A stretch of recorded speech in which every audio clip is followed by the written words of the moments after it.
Hello, and welcome to the Gamer Girl podcast. I am one of your two fabulous hostesses, Beth, and we are joined by the other half of the podcast, my spooktacular co-hostess, Maddie.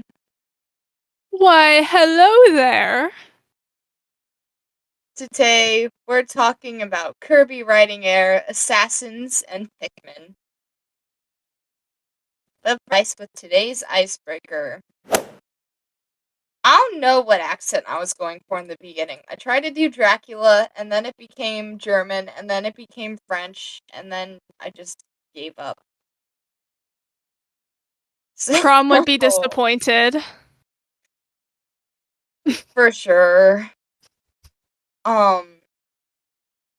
But now we get to do an icebreaker. Yeah. I'm so prepared for this. I have one that I thought of a few minutes ago, if you would like. In the spirit of the season, I say recently, but I was watching it as it was releasing weekly, this anime called Witch Watch. And the premise of the show is it's a very silly slice of life about these high schoolers that each are secretly something. So like the main character is secretly a witch, one of the guy characters is an ogre, one of them's a vampire, so one of them is a werewolf, so those kind of things. So if you were secretly some kind of mythical creature of some kind, and I don't know, no one knew about it, or you had powers secretly, something, what would it be? This is a bit of a hard question. Hmm.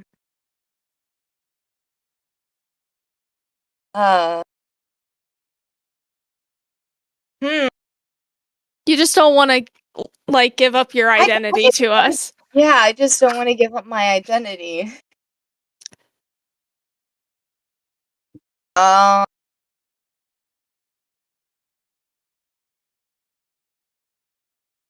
always liked mermaids, so I mean, I feel like being a mermaid would be cool. Like, secretly being a mermaid would be cool. But in like most of it though, it's you can't swim or like do anything with water really anymore. That would be a bummer. Um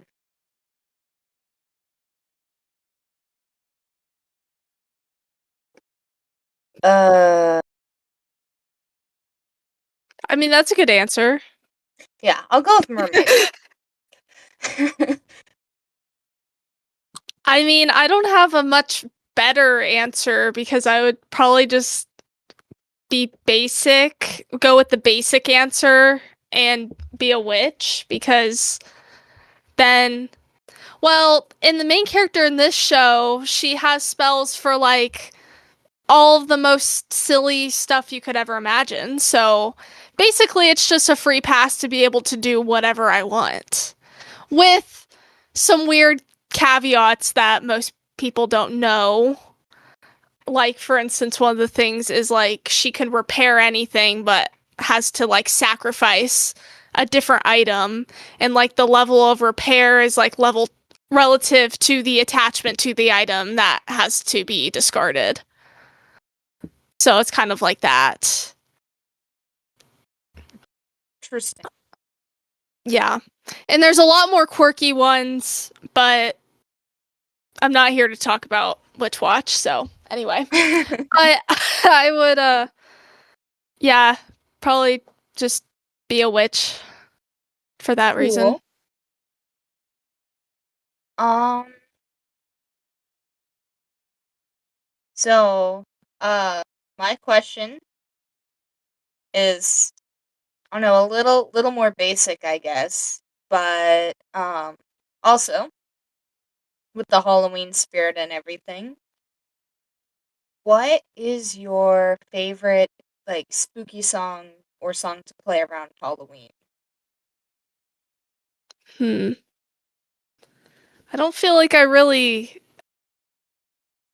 Maybe like I'm thinking like I might listen to some spooky like game soundtracks, like some Lavender Town, some Luigi's Mansion,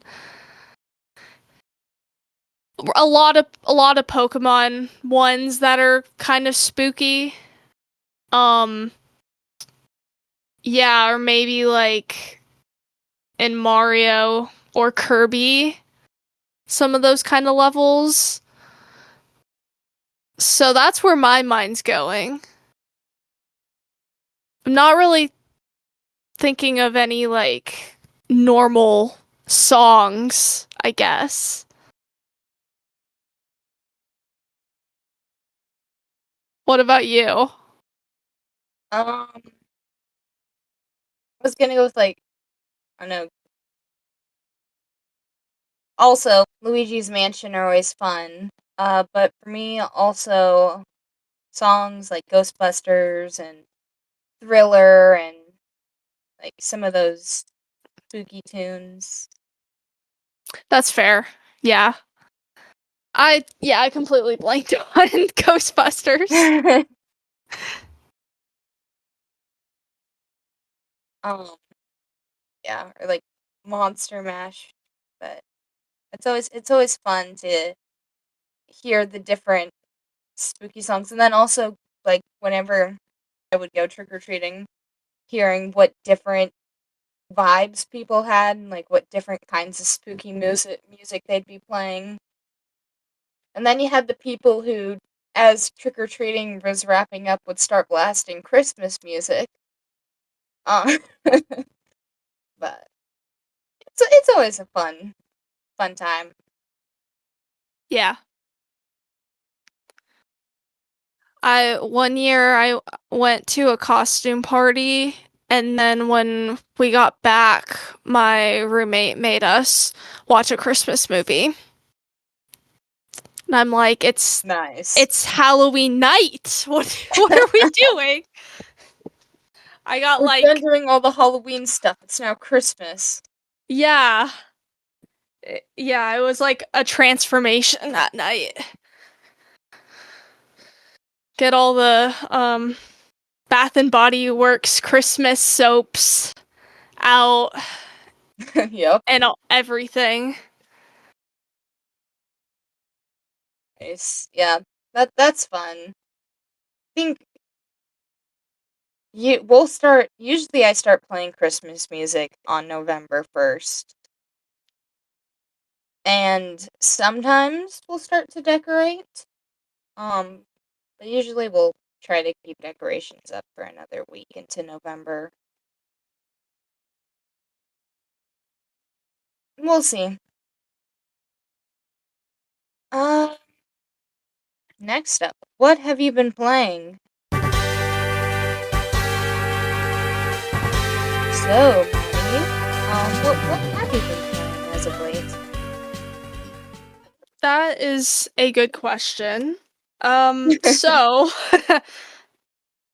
I'm trying I to know remember. one game, at least. Well, we played Mario Party. Oh, that too. Two games. Okay. Or We we played Mario Party three. 3. I also since have played Mario Party 1. Nice. Um we played the Pokemon Stadium 2 mini games. Oh, yep. Which the expert mode ones are kind of crazy. Like Yeah. I feel like maybe cuz Pokemon Stadium 2 that was like 2001 or something. So the trivia is so specific to Gen 1 and Gen 2. So I feel like back then I would have been better at it if those were like the only Pokemon games I hyper fixated on, but now that's like so many other games. Yeah, that was hard. But I also like how some of the questions would kind of like gaslight you in a way. Like it would not, I don't know if gaslight's the right word, but first sentence would be something completely unrelated to what the question was actually asking. Anyway. What Yeah, and then what some el- of what the did we info's outdated. Yeah. Which What else did we play? I think we did Pokemon Unite since we last Oh, recorded. yes. Yeah. I was trying to remember if that was since we last recorded or not, and I believe it was. Yeah, it's been a minute. So, Pokemon Unite, which I'm gonna be. Are you playing tomorrow too? Planning on it. Okay. Yeah, we're not that really matters for when the episode comes out. That will have already happened. So, oh well. But we're doing Pokemon Unite again, which means, assuming all goes well, maybe that'll be a occasional reoccurring thing because it was fun the last time. Even though my Switch hates me and won't load the game for some reason, but yay, it's on mobile, so that's a good thing. Oh my goodness. There's the Splatfest going on right now, so I played that for like a couple hours yesterday on Team Skeleton, and it was overall going quite well. I was playing on Pro, and there were actually a handful of matches that we won by like 1 to 2%. Like it was pretty crazy. It was more intense for Turf War than I had played in a while.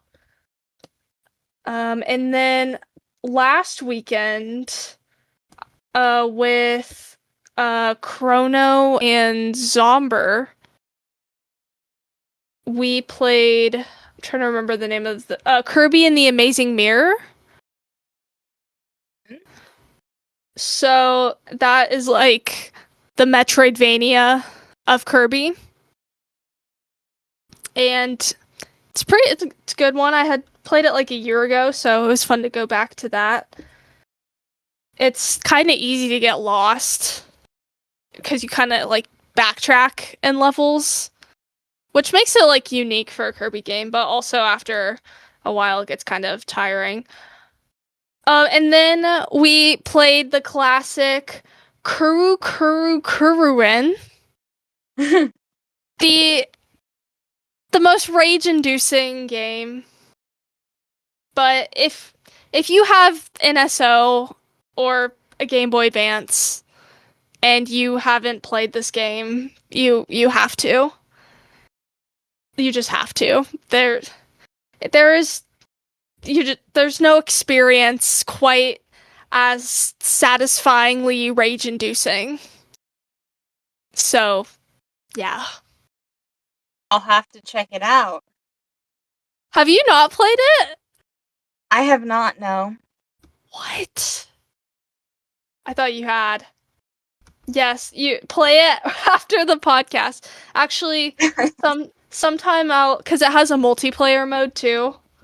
So I'll force you to play with me, but don't be a cheater like someone listening to this was a cheater, and you know who you are. And Beth can probably guess who, based on the two people I played with. I mean, they can both cheat sometimes. I just have to figure out who would be more likely to cheat at the game based on cover art and pictures of gameplay I saw. He was gaslighting us so bad too. Like he'd finish the level in 2 seconds and then be, well, really like 5 6 seconds, and then he'd be like, "Wow, I'm just really a natural at this game," and me and the other one were like, "What the?" Because he'd just fly right ahead before we could even see what was happening. I think We I were can like, figure out who it was.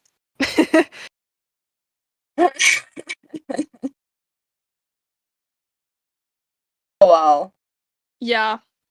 Anyway, I'll that's I'll all. just have to figure out how to win it and then play and then destroy him.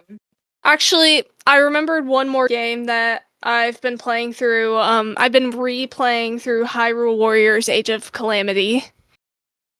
Nice. Yeah. Just cause it's a good podcast game. So yeah. Um, I need to play I need to try to continue playing Age of Calamity because I know a while ago I got back and booted it up again, and then I and then we talked about how you usually listen to podcasts. So I'm gonna probably try that method when I do try to dive back into it. That and normal Hyrule Warriors. Um, okay, so what I've actually been playing though was Pokemon Unite and everything you already said that we were playing together. And also, I decided to play Echoes of Wisdom and continue playing that, and I cleared the Deku dungeon area, so that was really fun. And I'm almost done with the snow dungeon, or I'm getting to the snow dungeon. So I'm excited to because I know I'm getting closer to the end of the game finally, so I'm excited to eventually, hopefully by the end of the year, be able to add another Zelda game to my completed list. And I've been playing Genshin Impact with the new update, and it's fun. I do have a couple gripes with it. Um, as a free to play player, there's a couple things I don't much care for in it, but it's fine. Well, it's all cosmetic stuff, but anyways, what else have I been playing? Oh, I've been playing a little bit of Tears of the Kingdom, and Breath of the Wild to calm down, like to relax and stuff. Which it was part of the reason I was playing Echoes because it's a very chill game. And then I've been playing Minecraft too, chill creative mode Minecraft. Um, but think that's everything I've been playing. And then, yeah, yeah, that's everything. Nice. So, yeah, more Nintendo in my roster than last time. I'm doing a better job of being a Nintendo podcaster. I mean, to be fair, this I mean, you even said yourself this podcast wasn't intended to be Right, specifically Nintendo. But right. Nintendo's the best, so it just Nintendo's happened the that best, way. so Yeah. I just wanted to call it the Gamer Girl so I could talk about Genshin Impact. um, next up is reviews.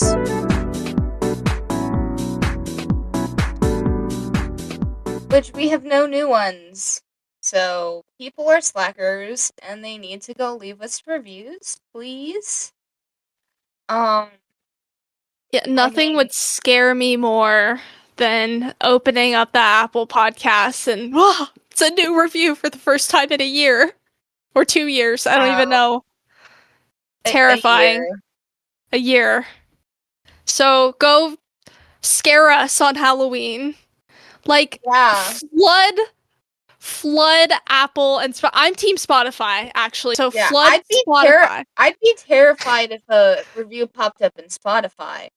If I go to Spotify for that once in a blue moon, I do, and I see another review, I'm gonna be panicking. That's gonna be very creepy for me. I'm gonna be so creeped out and won't be able to sleep at night. I mean, in Podchaser and Audible, those will scare me too.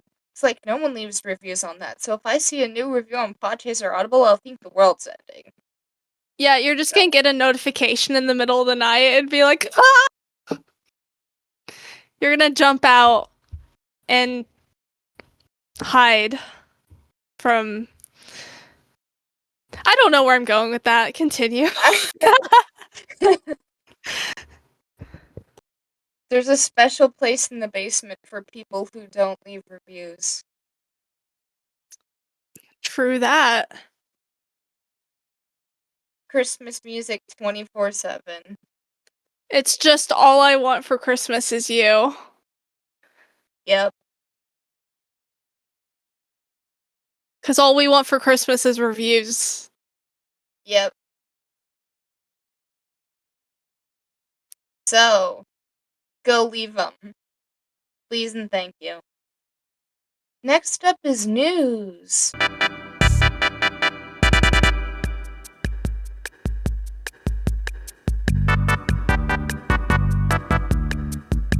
So first of all, we have the notorious Close to You short by Nintendo. If you don't know what this is, What's wrong with you? Say. How are you listening to this podcast and don't know about the Close to You short by this point? But I'm still like, guys, it's so when it was first released, I was like, guys, all the Pikmin is just to lead us astray. It's obviously Baby Rosalina. And then the next day they showed it was Pikmin. I still think it could be Baby Rosalina though, because there's Pikmin at Super Nintendo Land or World in the Universal Parks. And the same goggles you can use to look to see the Pikmin better, you can look to see Rosalina. So it's a stretch, but I've seen Nintendo do crazier things. Yeah, so I'm also just trying to be different, but could the Pikmin and Mario worlds be intertwined? Because exactly. I mean, Pikmin, it's they have their own planet that's different, but then they come to Earth. But is the Mushroom Kingdom on Earth? Do we even know that? Know. I mean, like they're in New York, which is Earth. Oh, so yeah. Rosalina's also a person who went through a warp pipe. Oh, yeah. And like Mario Galaxy, they're traveling to other planets, so they could have traveled to the planet that has Pikmin on it. Some Pikmin accidentally got on board and then went to the Mushroom Kingdom. Exactly. So see? It all makes sense. Yeah. It's all coming together. I personally, when I saw that short, was hoping that Nintendo was going to announce that they purchased Pixar. So it was really sad for me when that wasn't it. Although, yeah, I will say this Close to You short is looking better than the Bean Mouth animation that Pixar has been utilizing more recently. I agree. I very much agree. I don't know what's going on over there, but if we got like a Pikmin movie in the style of that short, that would be awesome. I don't really know what it means though, or I don't know if they were just trying to create talk. Just I don't know. I wouldn't be surprised. Because the last time we had something kind of like dropped with zero context was Emio. And then, we got a game out of that. Very different game that's now near and dear to my heart, but yeah. We love Emio. Yes. But we just got Pikmin 4 and Pikmin 1 and 2 remakes and stuff, so I don't know what they're doing over there.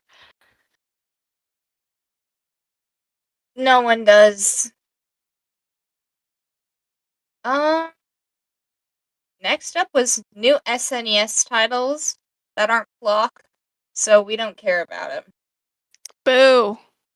Boo. We want block. We want block. I want to actually be able to play this game that I've heard so many people say such great things about. And I can't do Yeah. that. I don't feel like going and buying an SNES. And then buying block. So. It probably wouldn't be too hard to emulate. The Nintendo ninjas are listening. Oops. Oh no. I meant it wouldn't be that hard to buy. By totally And legal means. yeah. Yeah.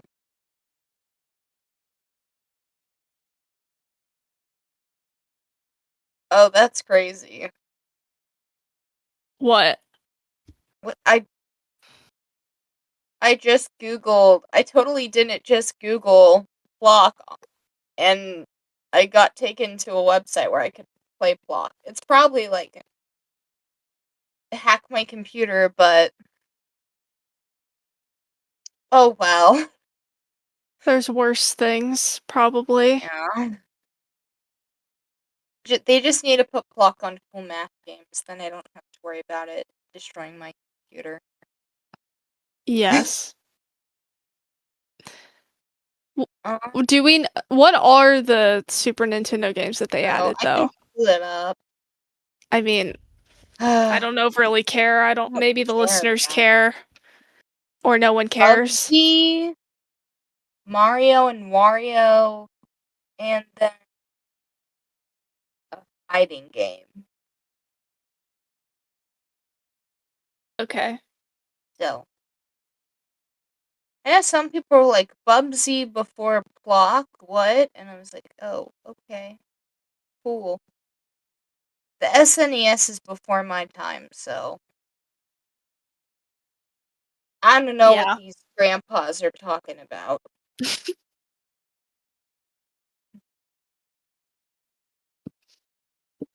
But, Those um, ancient people.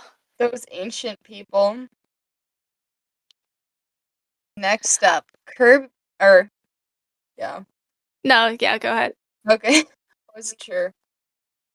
Kirby and the Forgotten Land Nintendo Switch 2 Edition and Star-Crossed World alarms added to Alarmo. So if you have an Alarmo, you can wake up to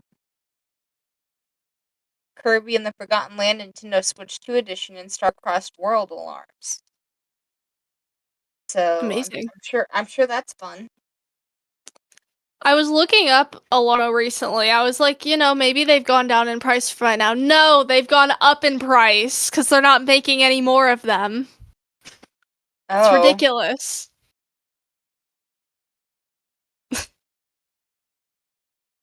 so I need to buy one now. I want one. And resell it in 10 years. Yeah. Maybe, to be fair, I was looking on Amazon, so maybe straight off the Nintendo website, they're still, 100 or They whatever went they up are. $10. Oh. It's probably, like the price increase with everything else. Yeah. Except Walmart. Except Walmart doesn't sell Alarmo, unfortunately. Tragic. Wait, what? Oh, they do. But it is $110 on Walmart. Oh. Thought you were helping keep the prices down, Walmart. How could you betray me? Back in my day, Nintendo Switch games were sold for $50 at Walmart. Back in my day, I could buy a video game for $20. $15. I'm pretty sure I got Ocarina of Time 3D for like 15 or $20 because it was a Nintendo Select. Yeah, the selects were great. I used to get Nintendo just used. hates us now. Yeah, I used to get used DS games from GameStop all the time for like $10-15. Like, I got some of the Pokemon games for pretty cheap that now go for astronomical prices. Like, I think my collection of Pokemon games is actually just going to cover my retirement at the rate things are going, which is pretty Exactly. awesome, sort of. Unless the game breaks. Or I want to play it and not sell it. Yeah. Oh man. Next is the Roost coffee grinder was revealed. I kind of really want to get it, but I don't know how good of quality it would be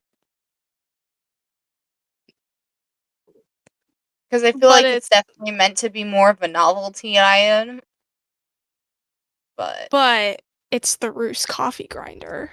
it's the Roost coffee. I can be like my Animal Crossing villager and grind the coffee in the exact coffee grinder I have in game. Yeah. It's so just oh, it's got the little just all the little details. Yeah, it's a very beautiful coffee maker. I was cracking Uh, up in the Discord when you were like, "Should I buy this or just a basic Walmart one?" And then um Flightsy said something like, "Well, you wouldn't have to yeah, if you buy a coffee grinder, then you won't have to buy a coffee grinder." exactly. I need to figure out which coffee grinder I want. Do I want the one that requires electricity? And like what if I want coffee and then the power goes out? Like can't use an electric coffee grinder. I mean I probably can't heat water up either. That's not important. What's important is I need the manual one. Also so I can keep my muscles. You know what would be a fantastic video? Someone please make this. Or we should make it one day. It's like surviving off of only Nintendo items. I have seen that with like Spider-Man and Marvel, and it's always fun. Yeah. And it could be like literally like if the yeah, if you had no power or if you went camping or just you only have Nintendo licensed items so you could only use like Animal Crossing hand towels and I I don't know what you would eat. I Nintendo feel like themed. I think I have actually like gone through all of this and thought about it. I just would have to I could make a video on it eventually, but I don't know. I Because like you could eat the Mario cereal and you could eat the Pokemon cereal. And both of those are years old and expired. Yeah. But yeah, I watched it.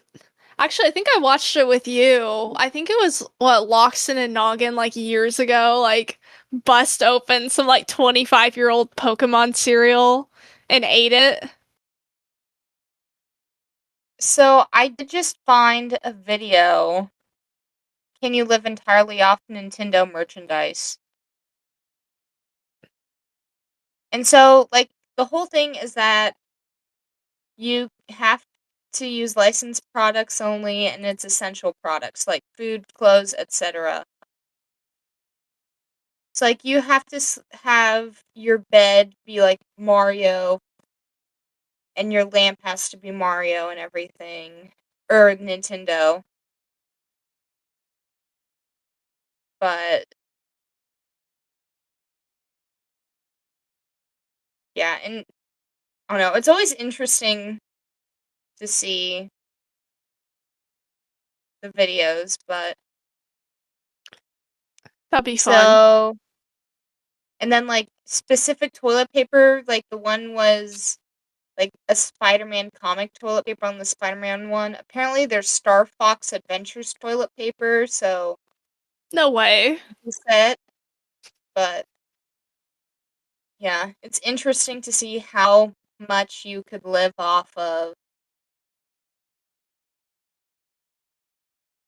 other like companies' merchandise. Yeah. Just go to the Nintendo store and you can get like everything for your kitchen basically Exactly. and everything to wear. And then oh, and drive either the Pokemon Scarlet and Violet mascot motorcycles, drive Coridon or Miraidon, Oh commute to yeah, work. you're set. Yeah. Like what else do you need? Yeah, I'm seeing a lot of cereal, so you'd have to get used to eating cereal.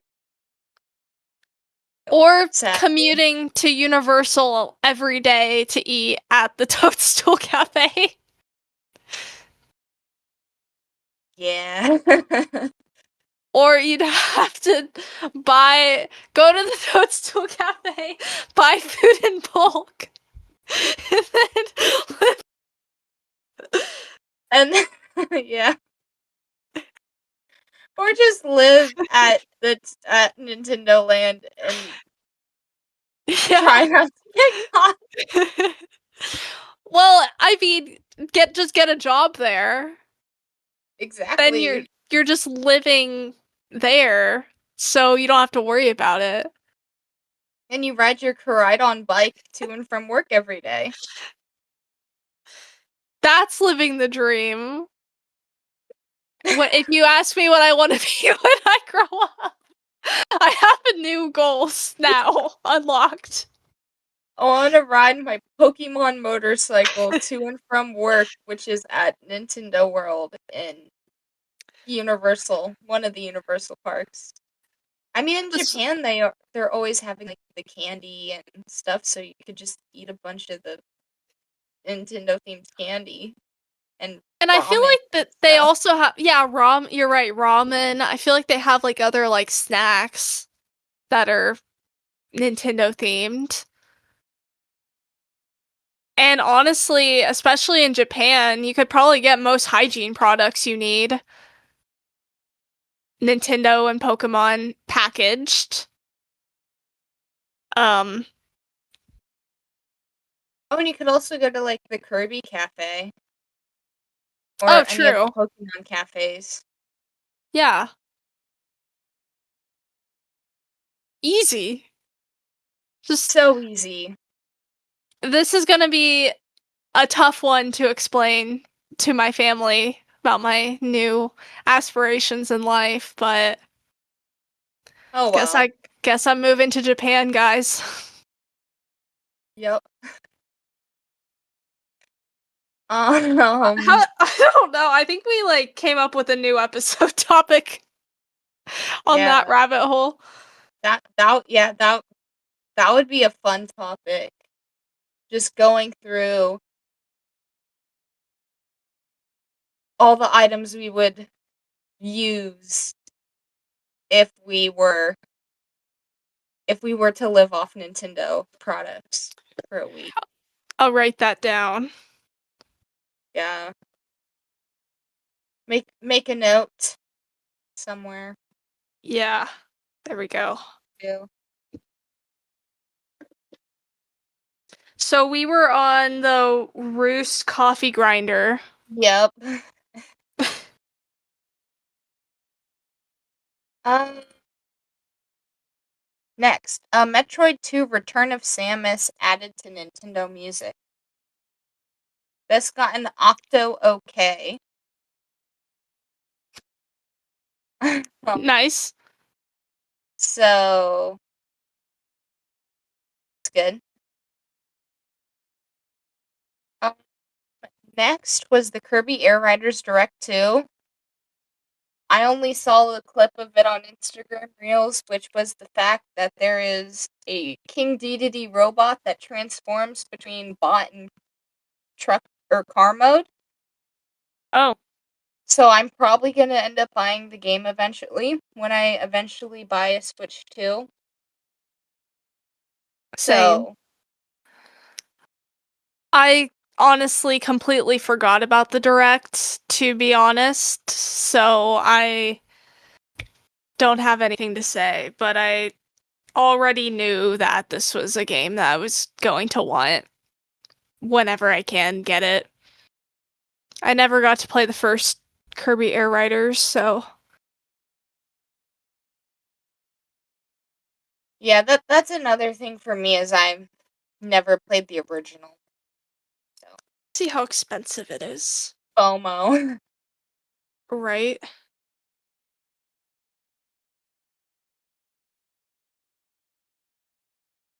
Actually, I'm gonna look it up on Mercari just for fun.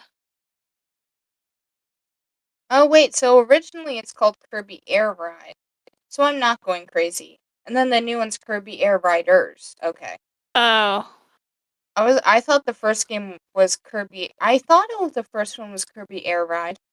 Then I saw the new one's going to be Kirby Air Rider, so I was so confused. Disc only is $65 on eBay. same on Mercari. Or if you want the box, it's gonna be 80. It's a little Or scratched up, but it says it works. I mean, I don't know if I totally trust it. I'm seeing 95 with the box and manual. Yeah, it's good to look at recently sold too. Oh my gosh. I see someone sold the store display poster for Kirby Air Ride for Earth sell going now for $759. It's crazy.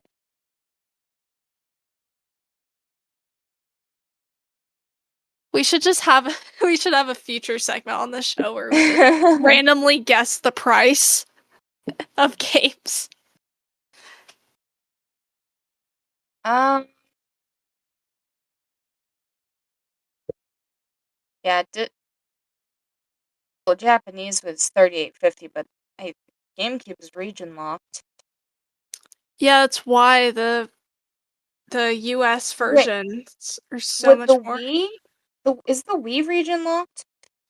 Yeah, I believe everything before the Switches. Okay.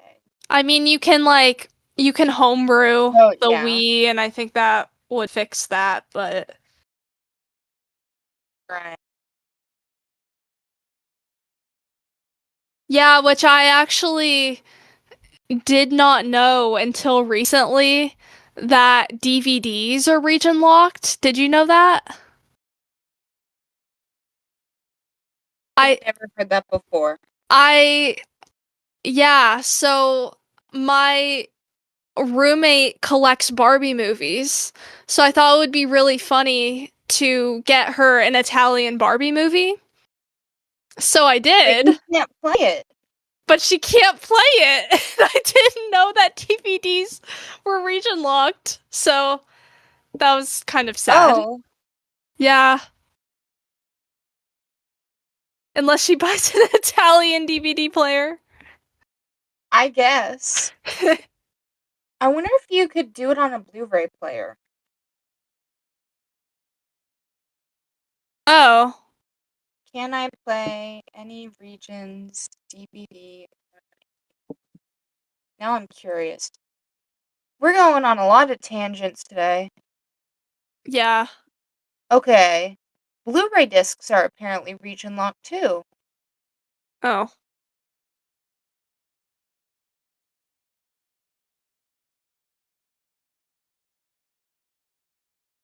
Who even them locked on the PlayStation 5. Okay. I did not know that.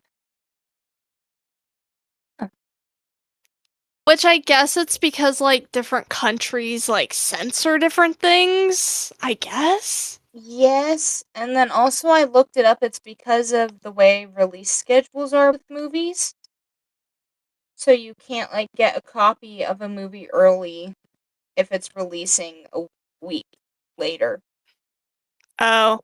Yeah, because video games were like that too until pretty recently, actually. Mm-hmm. Mainly, the Switch was the first Nintendo console to have worldwide release dates. That's why it's not region locked. Wait. Yeah, Everything's.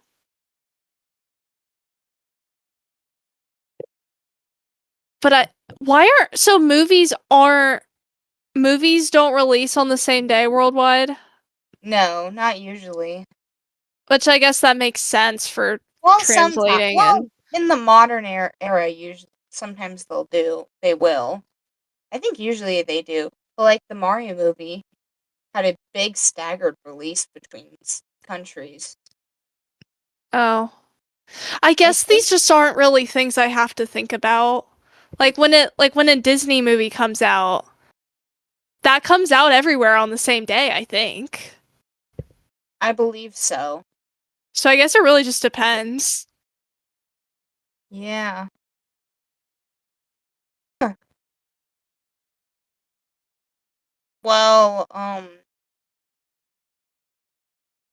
next news items is that this is related to the Fantasy League, but Assassin's Creed Shadows is coming to Nintendo Switch 2. Which is great for my team. Because we were like, we think Assassin's Creed Shadows is coming to the Switch too. And it is. So that's great. Are you Uh, guys like demolishing us? yeah, the only thing you guys have is Mario Movie 2 trailer. Wow. And I did that out of pity because it was more of a teaser than a trailer. I mean, it was just Mario. Or it was, I don't even think, yeah, was Mario even in that teaser? It was just like a title screen. It was just a title screen. You So, know, give us what we can. We were so confident too. I feel like my team's always like well, ridiculously confident. it's because Metroid Prime 4 Beyond hasn't come out. New 3D Mario. They didn't give us any new Mario games for the 40th, right? Yeah, the 40th. Well, if you want to count the Mario Galaxy 2 remaster, it's not even a remaster. That's not a new Mario. Brand new first party IP, Zelda remaster, and new Animal Crossing game. Listen, those grass textures in Mario Galaxy 2, those are new. Okay? Yeah, so new. And then Final Fantasy VII Remake, I think you put that as coming. Okay. Rebirth? Is that what it is? Rebirth? Did that ever... Yeah, that hasn't come to Switch. Um, Awesome. Halo the Master Chief Collection has not come to Switch. Still waiting We on that don't... Care Bears Metacritic score. Yeah, still waiting on the Care Bears Unlock the Magic. Professor Layton got delayed. And then Shovel Knight Shovel of Hope DX has... I'm I'm so fed up with level 5. Can I just say the the Yokai Watch games on Switch never got localized. Everything they announced has been getting delayed for like 5 years at a time. I for like the Fantasy Life game got delayed so many times that by the time it finally came out, I forgot it existed. So I never And then got we it. got it. And then we got points for it. Yeah. Yeah. Well, The only two reviews on Care Bears Unlock the Magic is a 60 and a 45 Oh. PlayStation 5. Oh. So I could average those and then give you guys that. So we would lose points for that. Well, So because then my team has Pokemon Legends Z to A, new Mario Kart, new Kirby game. Kirby Air Riders is a new Kirby game. New Fire Emblem game, which was revealed in the last Nintendo Direct. New WarioWare game. Hasn't happened yet, but let's go 5 for 5. And then Helldivers 2 hasn't been announced yet for Switch. But we had Fantasy Life 5, The Girl Who Steals Time, and then we're waiting on Dragon Quest 1 and 2 HD 2-day remake. And then Assassin's Creed Shadows, which was crazy that we got that right. And then Tony Hawk's Pro Skater 3 and 4 Standard Edition. And then also Hollow Knight Silksong was our Wonder Pick, and also our NSO prediction of GameCube was correct. Yours was Splatoon 3 Expansion Pass, and then your Wonder Pick was Mario Movie 2 trailer, which was more of a teaser, but I gave you guys points. Okay, besides, we'll probably have another trailer by next year anyway. Yeah. But yeah, it's just Mario sitting under a tree with a butterfly, and then it's the world a little bit, and then it goes up into the sky. It's a 51-second video.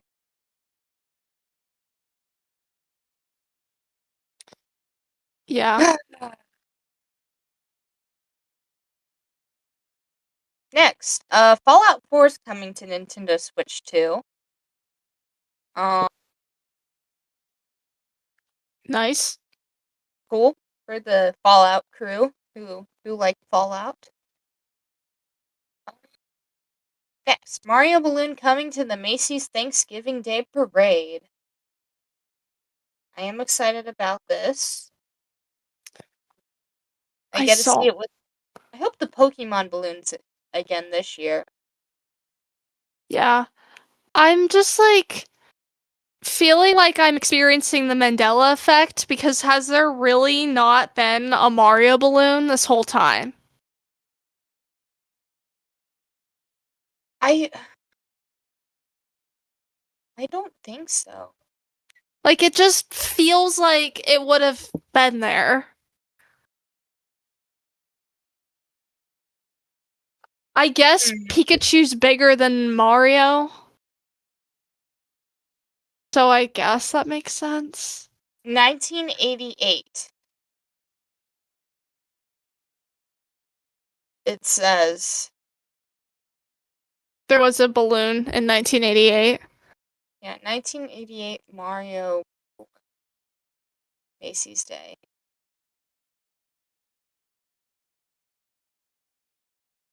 I'm gonna see this. Now it's giving me a Christmas commercial.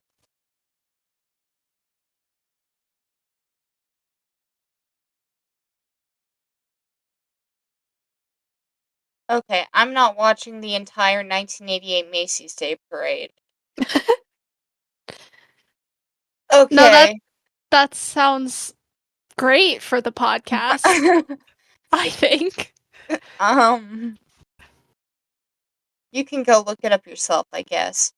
Someone's gonna be like commuting to work or listening to us somewhere, and then it just turns into the Macy's Thanksgiving parade.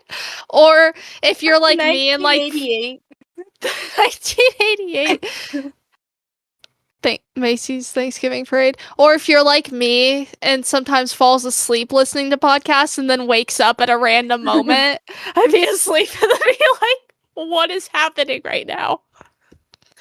Yeah. I don't know. I'm gonna do some research into that because I have trouble believing that. It said there was a balloon in 1988 of Mario. First video game character to appear as a balloon. Oh, I see. Okay, I see I the don't know. link to. Huh. Listen, I didn't watch the 1988 Macy's Day Parade, so... You mean you don't go back and watch the parades from before you watch them? Like, you don't go catch up on old seasons of the Macy's Not of Thanksgiving me! Parade? Because, Wait, wasn't this the year Garfield exploded? oh, wait, I feel like I remember that. Oh, SeaWorld? Oh, Batman? That's not Batman. What? It says I, Batman and then it's Ronald McDonald.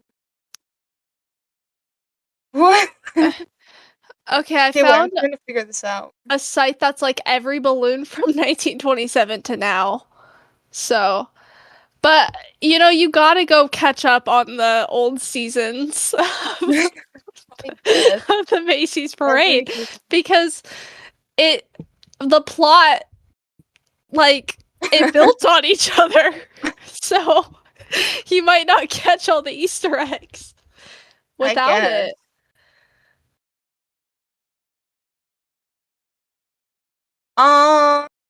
Next. Bluey's Quest for the Gold Pen!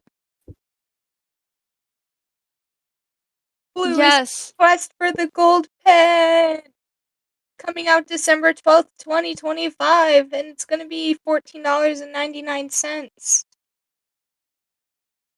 The thing that has me intrigued about this game is that it is in the cartoon sketch style of one of arguably the best Bluey episodes.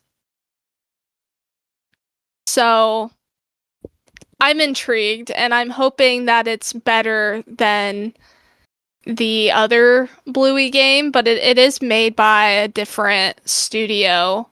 Actually, I read an article about it and it's made by the same studio that made Fruit Ninja.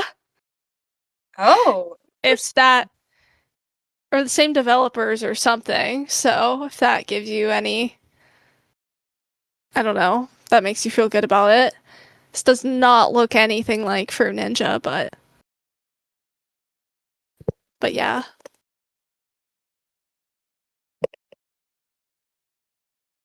We'll see what ends up happening. I think it's a really short game though, because the article I read also said it was only like 9 levels, I think. So I'm I gonna don't. race to 100% it. Is Gonna, that what I'm we gonna should do? We should speed run this race game. We should race to speed run speedrun. this game. That'd be crazy. I'd do it. I mean, I'd be down too. Okay.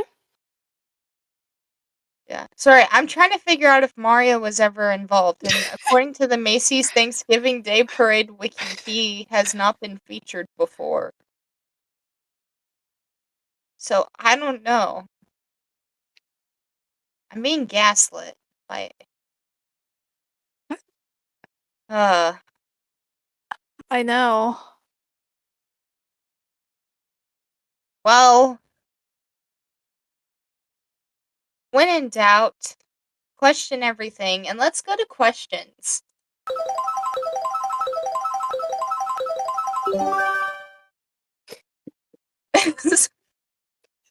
Great segue. That was smooth. From Kit Katza, what is your favorite candy? Your least favorite?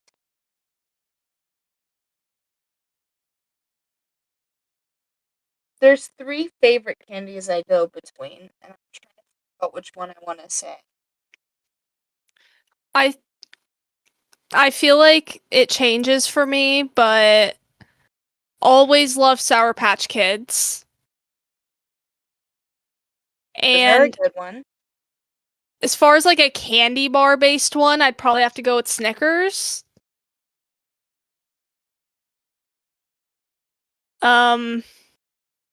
Yeah. Least favorite mounds? Okay. I I mean, know people either you're hate or gonna, love them. yeah, I mean, you're probably not gonna like my least favorite, so it's only fair I don't like yours. Okay. I really like. Guess it's okay for you to not like Al- them. Also, shout out to Kit Kat and their thousands of great flavors. Definitely. Yeah. I think Kit Kat's my favorite chocolate. Yeah. I feel like they do have like the perfect level of crunch too relative to chocolate. Yeah. Yeah.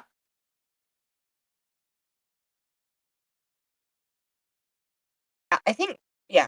For me, Kit Kat is my favorite chocolate, and then like fruity candy is either Starbursts or Skittles. Because I really like both of those. I like Sour Patch too, but I had a bad incident with sour candy recently, so I'm steering clear of it for a little bit. But I don't even know how it happened because like I was eating the sour candy and then I had one and I got a really weird taste in my mouth and it hurt. So then I went and ran my tongue underwater. So Did it I hurt don't your know what happened. tooth or your tongue? My tongue. Okay, because I was gonna say people with like a tooth sensitivity can be affected by sour food, I think. Yeah, which I Hmm. like looked up what's happening and it was like it's probably just from having too much sour and it can cause stuff like that. So I have had an experience eating a lot of sour candy at once where the tip of like my tongue it didn't burn, but it was like it was a similar to like when you like burn your taste buds on mm, like soup or something, and then it's like afterwards you can't really taste right there, or it's just like a numb feeling. I have had that happen before.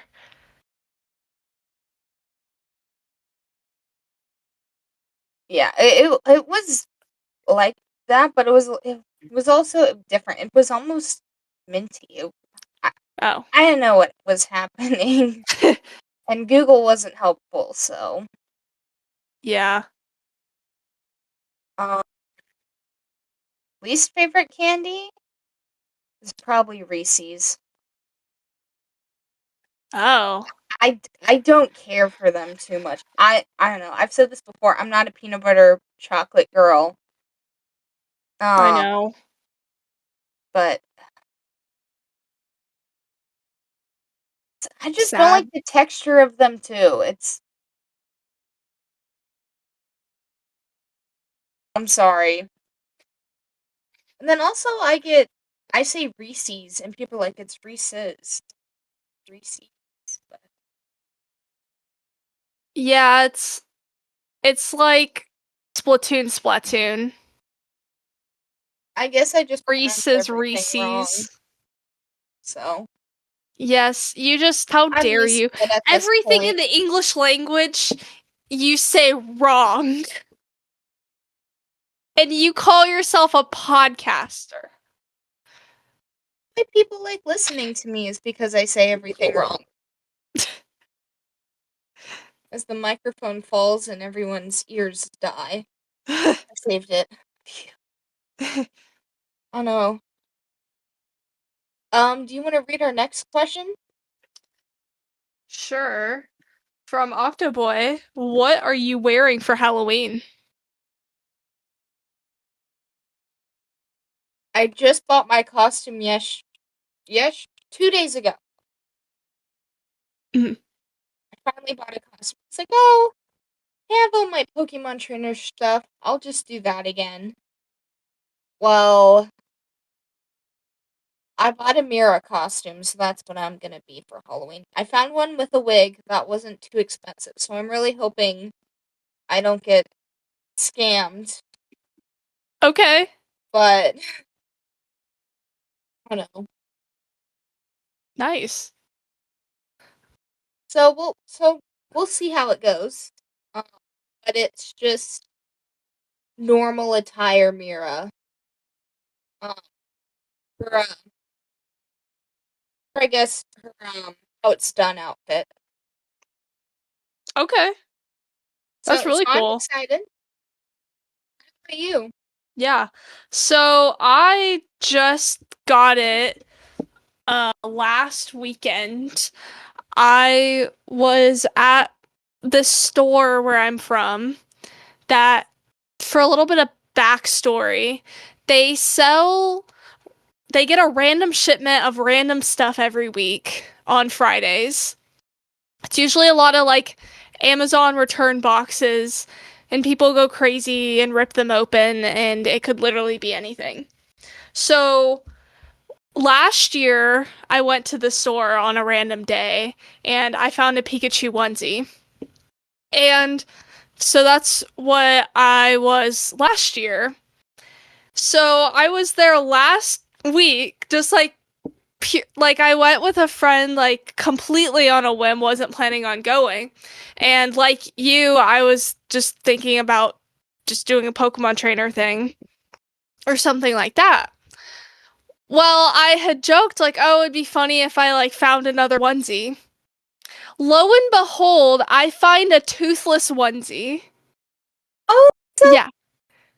Yeah. it's gonna be fun. Yes.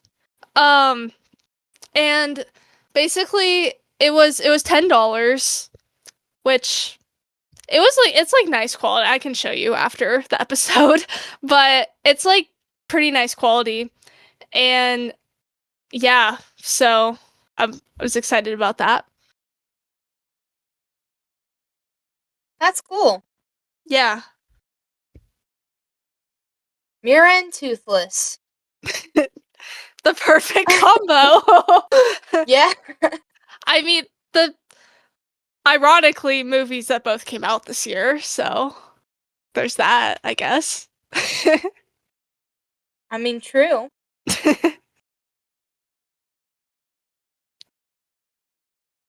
Next, from Adam. Who are you wearing for Halloween? Well, kind of already established that. I Yeah, mean, like what what we're what wearing are you trying to Amazon. ask? I don't know. If you're talking about like the designer, I'm wearing Amazon. It's a or how Amazon. You know, it's a very lux very luxury designer. And I don't know where mine's from, just this random warehouse store that I don't even know where it came from. So yeah. Rent Amazon. Yeah.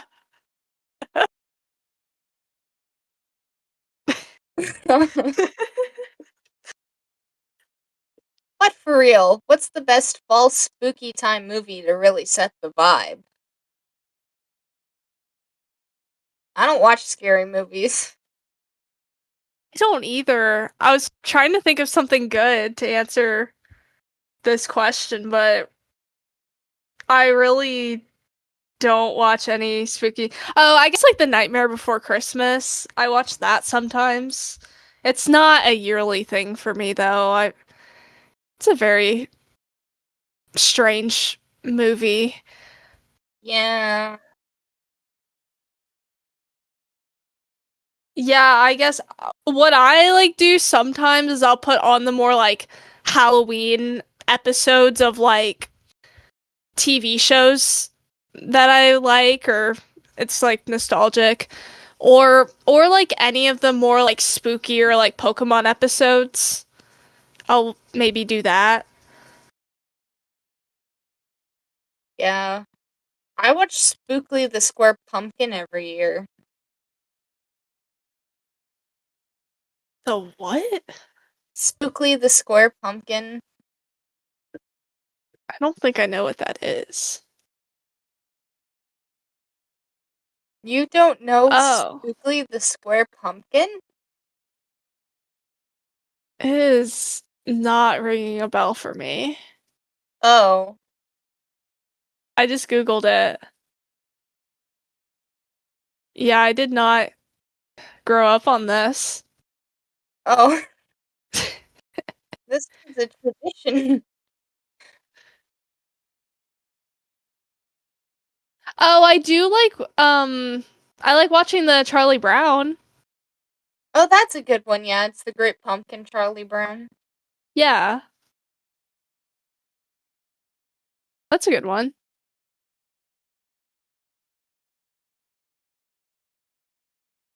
Should I share the full Spookly the Square Pumpkin film on the Discord with no context? That would be hilarious. Yes. Okay, what you watching? Just the full. Can I just say, every year I get jump scared by the Discord notification sound changing to the fall. Like Oh every yeah, time. when it goes to the Halloween mode, I'm like, and you my can computer's turn it off. breaking. Yeah, like, make it stop. I don't like it this way.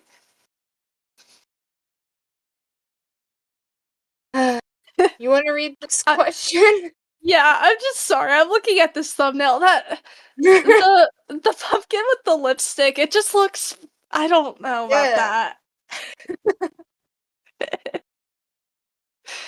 Um, okay. From Kit Kats. Have you ever seen Over the Garden Wall?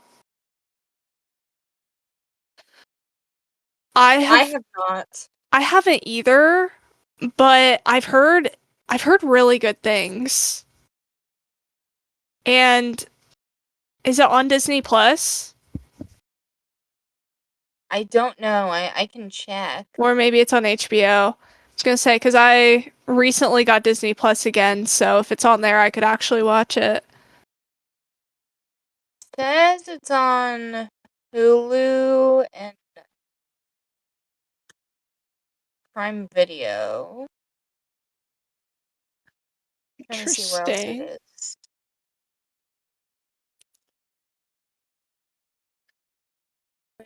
To watch. I mean, I think it was a Cartoon Network show originally, so I think Hulu would make sense.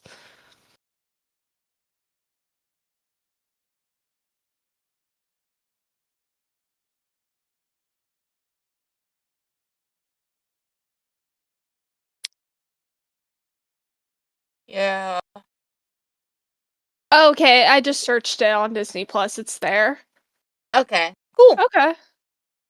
Then maybe I'll watch and report back. It's only 10 episodes. Yeah, I might give it a go too. Okay. Cool. Uh, Next, from Jacobulus. What is the best carving design you have ever seen? I can't think of one specifically, but for context, I'm not great by any means, but I really like pumpkin carving. And one thing that inspired me was on Pinterest, specifically people's Pokemon carvings. There are some creators that made really impressive Pokemon pumpkin carvings, and so that was what inspired me initially to want to actually get like good at pumpkin carving because I was like I want to be like them and I want to learn how to do like the like shading that they do and stuff like that, which I haven't really gotten there yet, but um yeah, I don't have one specifically in mind, but Pokemon, like with most things in life, is what inspired me. Yeah. Um, I'll watch the like pumpkin carving shows sometimes, and the pumpkins they do on there are always really cool. Um, and then also I like seeing the pumpkins that you can tell people tried and then it fell apart. Some of the pumpkins I've made in the past. Usually I end up cutting too far and then it falls apart. But Do you my remember bluey my pumpkin. Zuko? No, yeah, I was gonna bring up your Zuko and how amazing it is. It's just a blob holding up another broken blob up. I was looking Yeah. at I was looking at it the other day actually. Yeah, yeah. Your The Zuko your pumpkin. bluey? Yeah, my bluey pumpkin I did last year. I was very proud of it because it didn't look terrible like every other pumpkin I've ever done it before. I'm I that's one thing is I'm not the greatest at drawing pumpkins, carving Yeah. pumpkins. I'm not good at drawing them either, but This I know listeners can't see this, but I just want to show you. Look at this monster I bought yesterday. oh, that's a big pumpkin. It's huge. It's like Like three look at times the size it of Maddie's head. relative. It's so And big.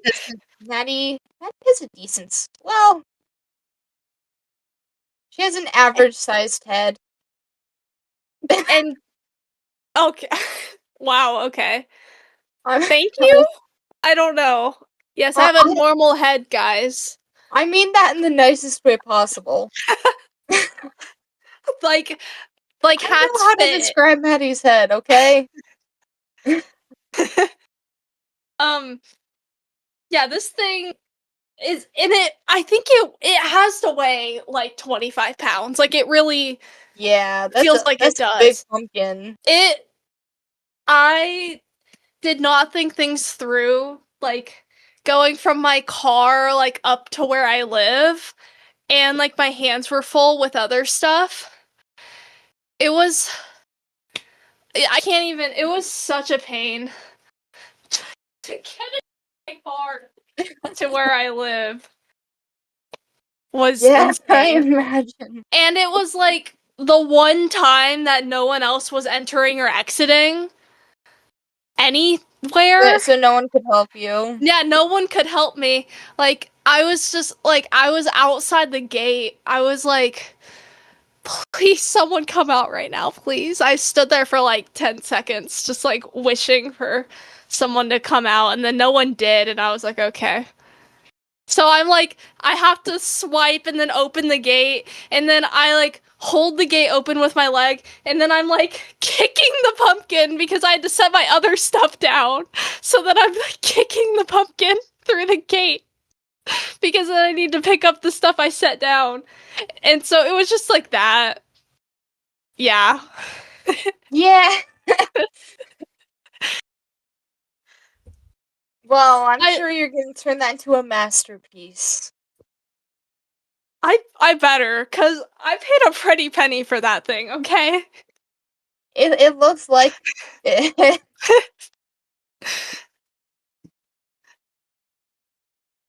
Um, do you want to give us the next question from Chrono?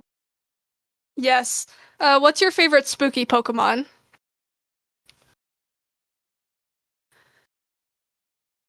I was thinking maybe Phantom. I mean, there's a few different, like for cute, Phantom. Of course, Gengar is a classic. Um, Yeah, I like Mimikyu. oh yeah.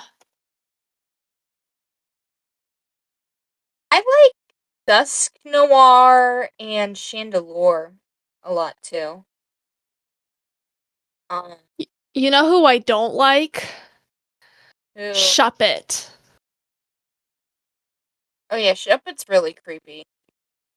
Shuppet's so weird, and I don't even remember like in what context it appears in Ruby and Sapphire, but No, I never liked it.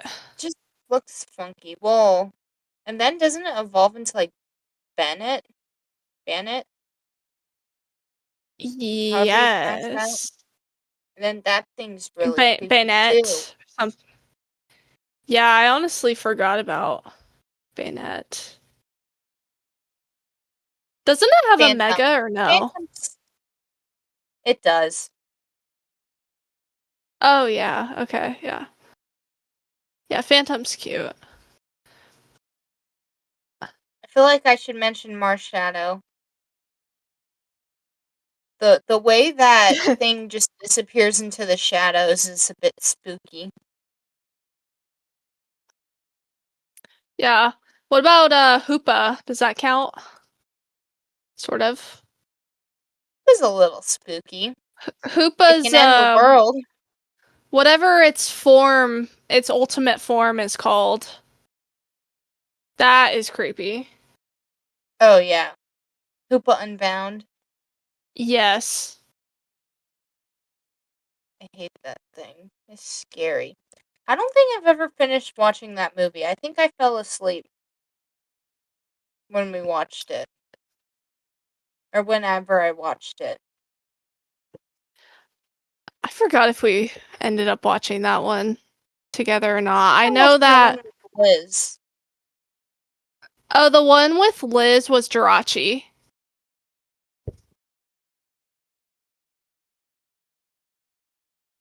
We watched the Jirachi movie with Oh Liz, yeah. which I is fell asleep infinitely during that better, one by the too. way. The Hoopa movie, I did watch it.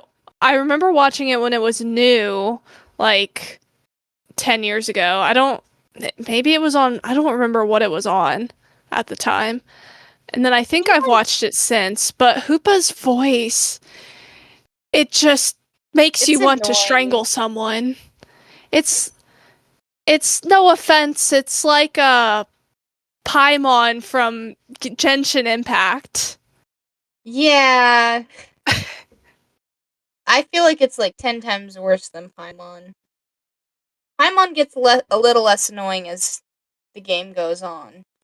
But Maybe because you just get used to it. maybe. Um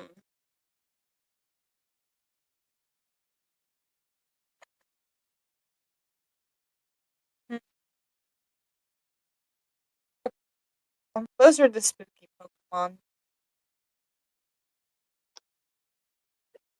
Okay. Um Next from Cody. Do you like your candy deep fried? I have not had the opportunity to try deep fried candy. I I've had deep fried Oreos, but Yeah, I've had candy? deep fried Oreos, but never. I know you can like deep fry Twix and Snickers, but I've never had it. Oh, yeah, me neither. I do remember last time I went to the fair seeing all of those and just thinking, yep, this is why the fair is the most American thing ever. Because Because we everything's deep fried. just deep fried and then you go on rides, get dizzy, and then eat food that makes you want to feel sick on top of that. So it's just awesome. But this does remind me of have you ever had freeze dried candy? I have a bag of it. I have not tried it yet. Should I try it right now live? I Yes, but it got might some be freeze. loud. It might make you almost Yeah, crack your I teeth might open. mute. Well, I might mute the mic. what do you have? Because I've had freeze dried Skittles. I have freeze, or it might be dehydrated. I'll check. It's Nerds gummy clusters though. Oh wow, so that's really gonna break your teeth. Because nerds are already crunchy as it is. Yeah, crunchy clusters. It says nothing about whether I forget if they're freeze dried or That's dehydrated. I think that's they're some freeze dried. that's some sketchy looking packaging. Like anything could be in that bag. Well, if I die, my last words are... Oh no, we'll see. We'll see. Your last words are "we'll see."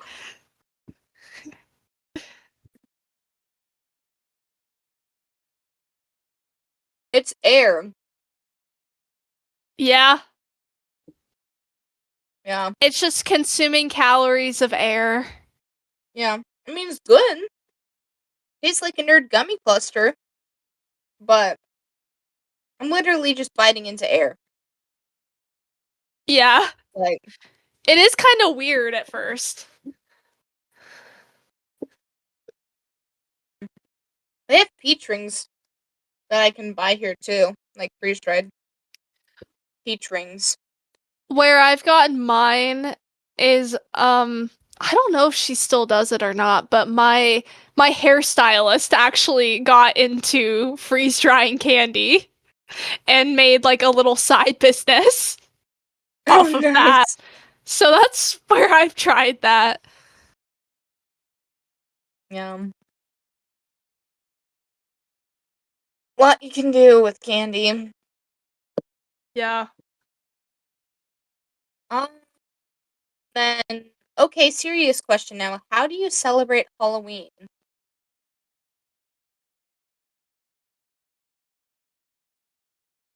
Releasing a podcast episode is how I've done it the past couple years. And then trick-or-treating, but usually I like going to a Halloween party. Yeah. Yeah, it depends on the year. For me, like growing up, it was trick or treating. I've gone to costume parties as well. So mainly those two things. Um, I don't currently live in a neighborhood, but I might be going to a friend's neighborhood to pass out candy with her. Nice. Not sure yet, but that might be happening. Toothless is gonna give everyone candy. Yeah.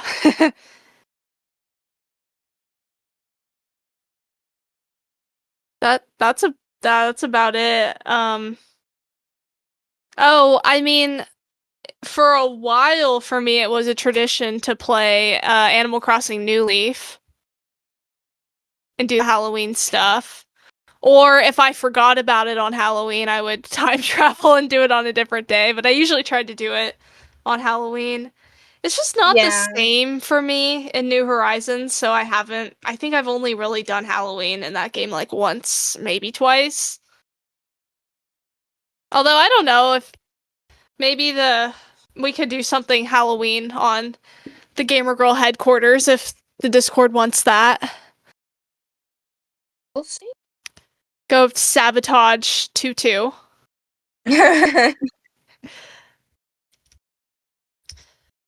She's still there. She didn't She's not somehow move allowed to out. move. She's not allowed to move out. She's not allowed to move for the lore. Yeah.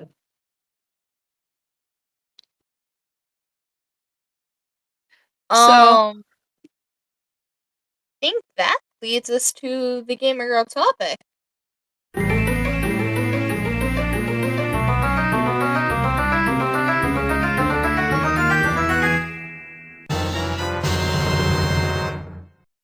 Which is top 10 creepiest moments in games. Okay, yay. I got the Dracula voice. But yeah, we're gonna talk about our top 10 creepiest moments, scariest moments in games. okay. Uh, Well, which, my list is a bit out there. I'm just gonna I'm just gonna say that these are a lot of moments that impacted me and made my heart race or left an impression on me, even if it probably in the grand scheme of things was not that scary or creepy. I am a Nintendo cozy gamer, so Yeah, I have a few that are everyone might not think they're as creepy. But we'll see. We'll see what yeah. our audience how So they judge us. my number 10 is, I think this is how what the community calls this character, but she doesn't have a name in the game. But in Celeste, the main character is Madeline. So she has like this alter ego, not alter ego, but it's like the negative parts of herself like projected into what the community calls battling. Bad bad Madeline. Madeline, yeah, I get it. Madeline. Um so there's some like this is number 10 because this isn't like super creepy's not I mean there's some moments in different levels that are like kind of intense and like the music changes and it gets kind of darker um and stuff like that. It's more, I'd say more like emotionally impactful and more like character development as opposed to like scary, but it is still kind of creepy because it is basically Madeline's like version of herself that wants to give up and says you're not good enough and why are you even trying and all of those negative thoughts, and basically you have to fight her. You literally fight her at one point in the game. So it is very yeah, it's a very good part of the game, but a little bit creepy. Yeah. Um, so my first one is more of an experience that like everyone has. Or at least I think they do. But for me, the number 10 is the first night and cave experience in Minecraft. Oh, yeah. I I remember how much that put me on edge and how scared I was of every little sound. And I don't know, it was pretty creepy, especially when I got into the cave and then I would go into dark corners and not have enough torches, and then I'd start hearing sounds. And then I'd get really, really freaked out. um, and then the other thing is Minecraft really doesn't have that much music after the first 5-10 minutes of gameplay. So, and you're just left with the sounds of the world. At least that's whenever I play how it ends up going. But I just remember being on edge and like what is going on the first time I played Minecraft and going into the day night cycle and also cave experience. I would always play it with day mode, um, all day mode, so then I could avoid it, and then eventually I experienced night and I was terrified, but now I'm not scared as much. Yeah. Well, I don't blame you because survival mode is still scary to me. So, Mhm. okay. My number 9 is so completely out there, but there were a couple things I almost put on this list, but I was like, no, everyone puts that on their list. So not me, because I have to be different. My number 9, I'm sorry, I can't, is Negative Nancy, which is which is an indie game that almost no one knows about unless you are Mud or Chrono. Then Well, I'm you not know. either of them. So, um, I was just like looking at games for this episode, and then I remembered Negative Nancy, and it's actually supposed to be a comedy where you are Negative Nancy and you enter these very bizarre episodes in the first person, and you have the option of either saying yes or no, and there's a few different outcomes per episode, and a few of the outcomes are very violent, including getting shot by the police in um one scenario. Um or if you choose not to, you get interrogated by them. I feel like I remember there's one where you like get in a car accident. I might be wrong on that, but needless to say, there's a lot of bizarre things you can get in trouble with the law or with your boss or whatever. It's hilarious, but it also catches you off guard when you don't know what's going to happen. And it's hilarious, but also like, oh wow, I just died. Now I have to do that over again when I didn't see that coming. Um Also, I played this with Mud late at night and we were delusional. So Oh. that's part of it too, but I said this list was things that stood out to me. So there you go. Also, the art style of the game is just strange. In the episode or level that you're getting interrogated, this guy's head like disconnects from his neck and just starts going like side to side, so that's kind of unsettling. You can probably just look up a stream of the game or something. Yeah, no, I pulled it up on Steam. Is it kind of a waste of money for how short the game is? Maybe. But I'd say you could probably just watch the game. This was what I got Mud when we did our last Christmas indie game exchange. And then she was angry at me for making her spend money on that, but I was like, because it's like a 2-hour game.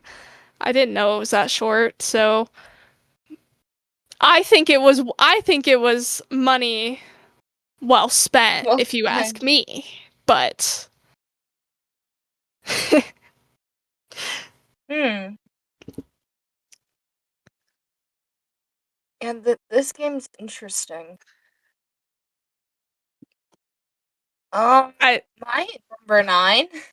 okay.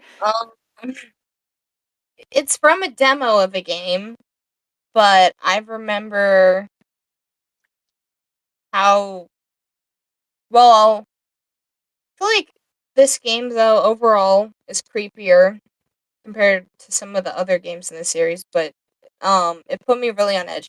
But the first Emmy encounter in Metroid Dread is incredibly terrifying. I still need to get the full game and play it, but I played the demo and I remember going, and it was just very scary. Because you can't Yeah. stop it, and there's which is part of the thing that's so creepy about it, is that you can't stop it. Samus is like this person who can destroy everybody, and then she can't destroy it. So it's very scary. Um, yeah, that's my number 9. Is just the first Demi encounter in Metroid Dread. Because eventually you gain abilities to defeat them, but there is still some of the creepiness maintained throughout the game. Yeah. I haven't played Dread, but I've seen enough to know. Yeah.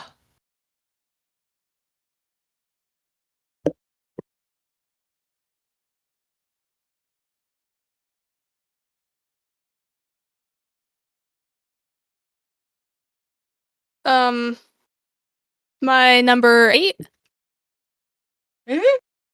Okay, so this one, from here on out, it'll just be specific moments, but for this one, it's kind of just the game as a whole in some ways.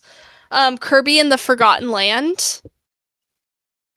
Now, this game isn't creepy per se, but some levels have creepy moments, and also when you just think about the whole dystopian premise of the game, because all of the locations are abandoned and it's a post-apocalyptic empty world that Kirby's exploring, and you can just tell that way more than any other Kirby game.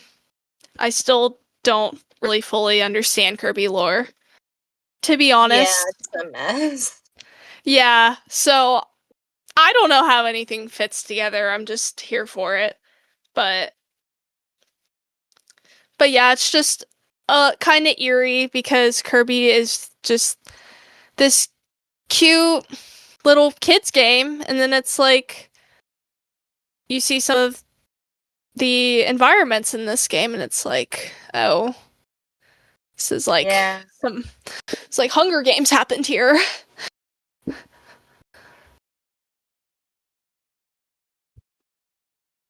Supposed to be a fun, cute game. And it's scary.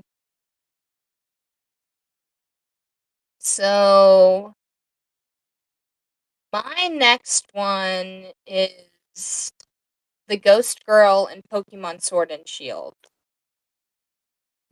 It wasn't super duper creepy, but I do remember when I encountered it just being like, what just happened? And everything, because I think if you walk somewhere or if you pick up an item, she'll talk to you, and then she just disappears. So, and she says something weird. But there's a fair share of ghost girls throughout the Pokemon franchise. I just remember, well, Pokemon Sword and Shield was my second Pokemon game. So, and, and then there's a whole story quest you can do with two, and it's just overall very creepy. Yeah. So that's my number 8. I don't remember that specific one. I'm not gonna spoil further up on my list, but yeah, I think most of the Pokemon games have different Ghost Girl instances. Definitely interesting. So my number 7 is there are certain levels in Super Mario Galaxy 2 that, and again, look, I played this game when I was, for the first time when I was much younger, okay? So I don't like being chased in my games, okay? So when you put in these levels that have the cosmic clones of Mario, and you have to get through the level with multiple clones of you chasing you, I did not Yeah. like that. I did not like that, and I would probably be more fine with it now, but a younger me, my heart was racing Yeah. on those levels. So, Fair. Yeah.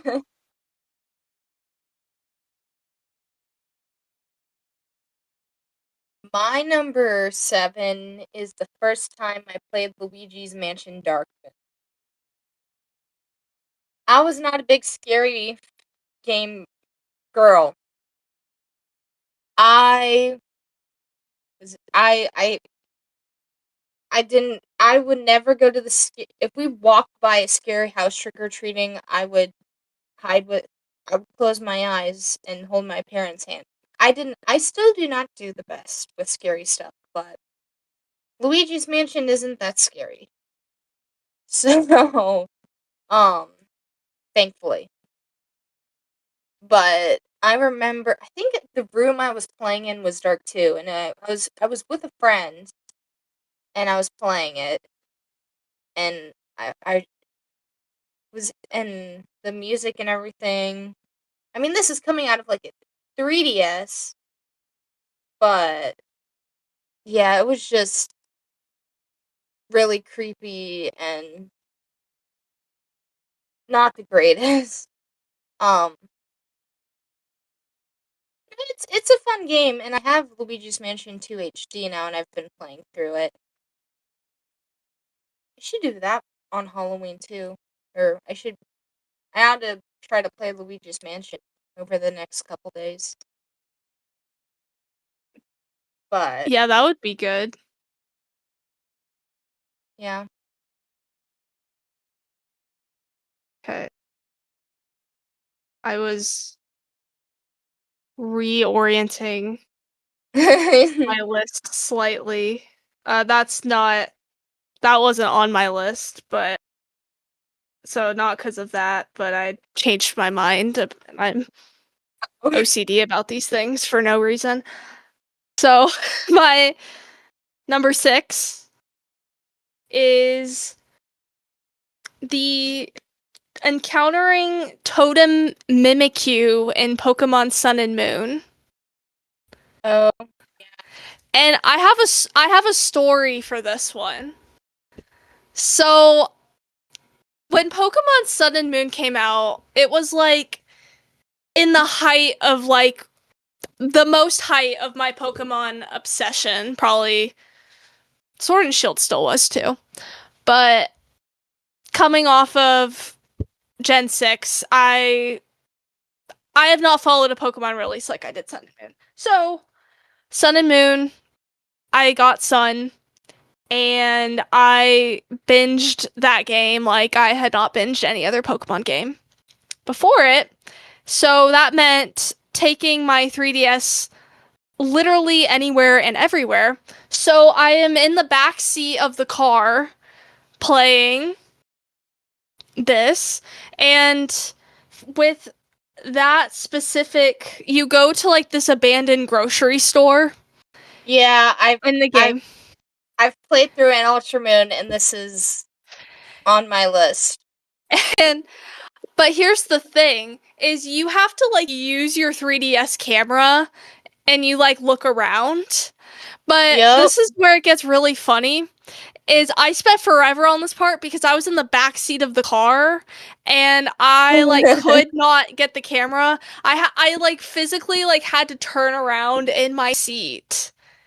And then I did not know it was coming at all. So then out of nowhere, Mimikyu, I was like turned around in the back of the car seat, and then Mimikyu just jumps out at you.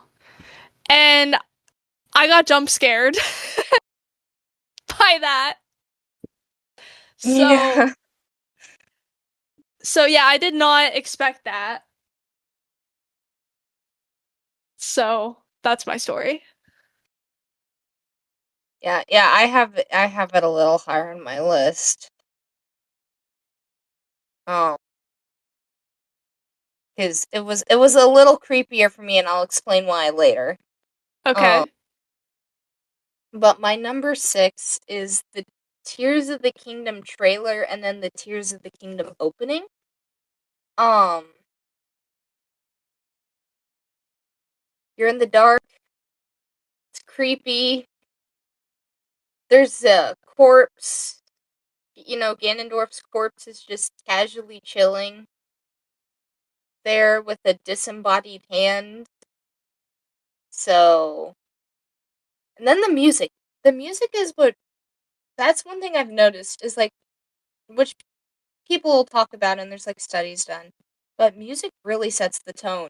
Because you can watch like someone having a scary chase, like a scary chase scene from a horror movie, and if you have some funny song playing in the back, playing over it, it's not scary anymore.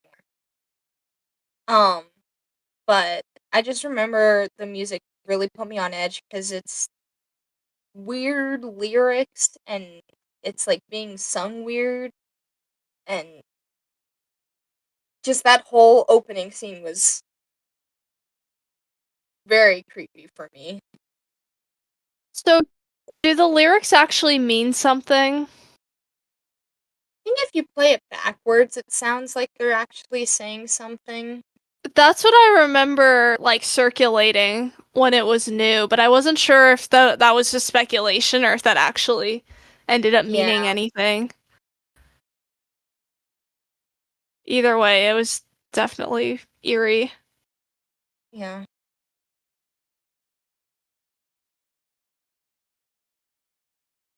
Yeah, it like kind of makes words, but it's also people grasping at straws. So, Yeah. um, what's your number 5?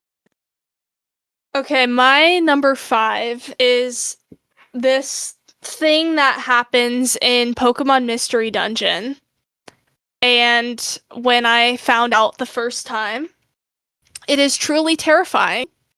There are in the dungeons, there is you can get what is called a monster house. And that is that you walk into a certain part of the dungeon and it's kind of like a square room and it looks like there's just some items there, some like nicer items, but it looks like an empty room.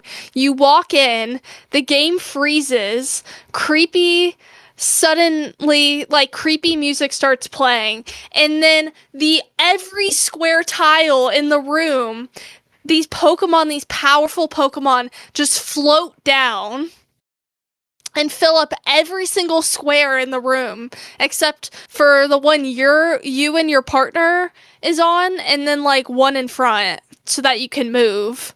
But that's it, and like the exit is trapped, like you were completely trapped with like a room of 16 powerful Pokemon, and you have no choice but to try to battle them all and just hope you don't die and hope you have enough reviver seeds on you. And if you are like in a very deep dungeon, then this is a complete disaster for you. So, yeah, I don't remember the circumstances the first time this happened, but I do remember like my heart raced when the game stopped and then they all came down and I was like, "What is this?" Yeah. Yeah, that sounds pretty creepy. Pokemon Mystery Dungeon really likes to permanently traumatize its players in just about every aspect. Yeah. Um, my number 5 is the Super Smash Bros. Ultimate World of Light opening. And the whole, like, thing where everyone except Kirby gets obliterated thing, that is a bit creepy because it's like, they should have been able to stop this guy. What? But what's really creepy for me was then when it goes and like they're making the shadow copies of everyone, and that whole cutscene overall is just very creepy to me. Um, um, but I just remember the first time I saw it, I was like, oh, this is interesting. But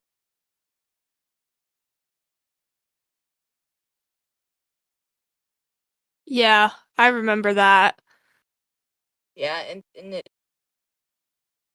Well, and then also all the spirits just floating, and it was just weird and creepy, and yeah, because you just see Mario tied up, and you see this shadow form get created out of him, and then you see all the other shadow forms.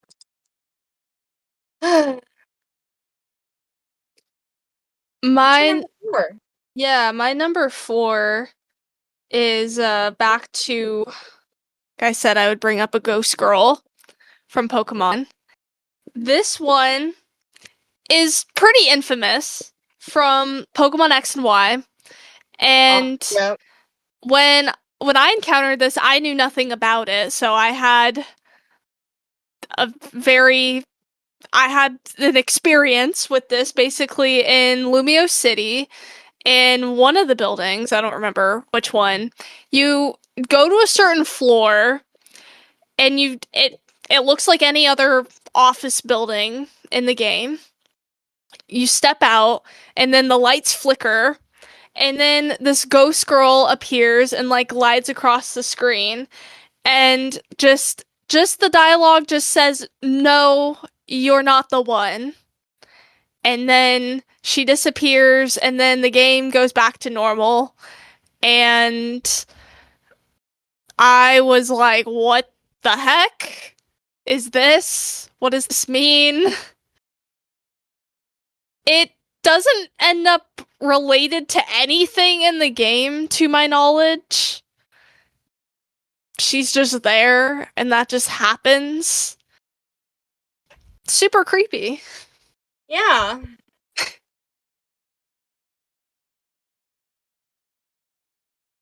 I agree.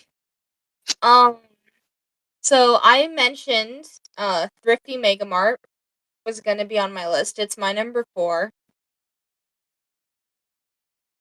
I was being I was playing it in the dark under my covers. So I'm like having to do the thing under the covers.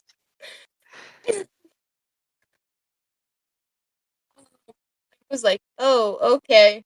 And I finished it up, and then I think I had issues falling asleep, but it's fine. I just remember it being really creepy too, yeah, when the Mimikyu jump scares you. And yeah, doing that in the dark under the covers is not the greatest thing. Would not recommend. Um, but I don't know, I might do that on purpose. Sounds awesome. yeah. But yeah, that's my number 4. So my number 3. So this happens in any Smash Bros game, but Smash Bros Brawl on the Wii was the first Smash Bros game that I played.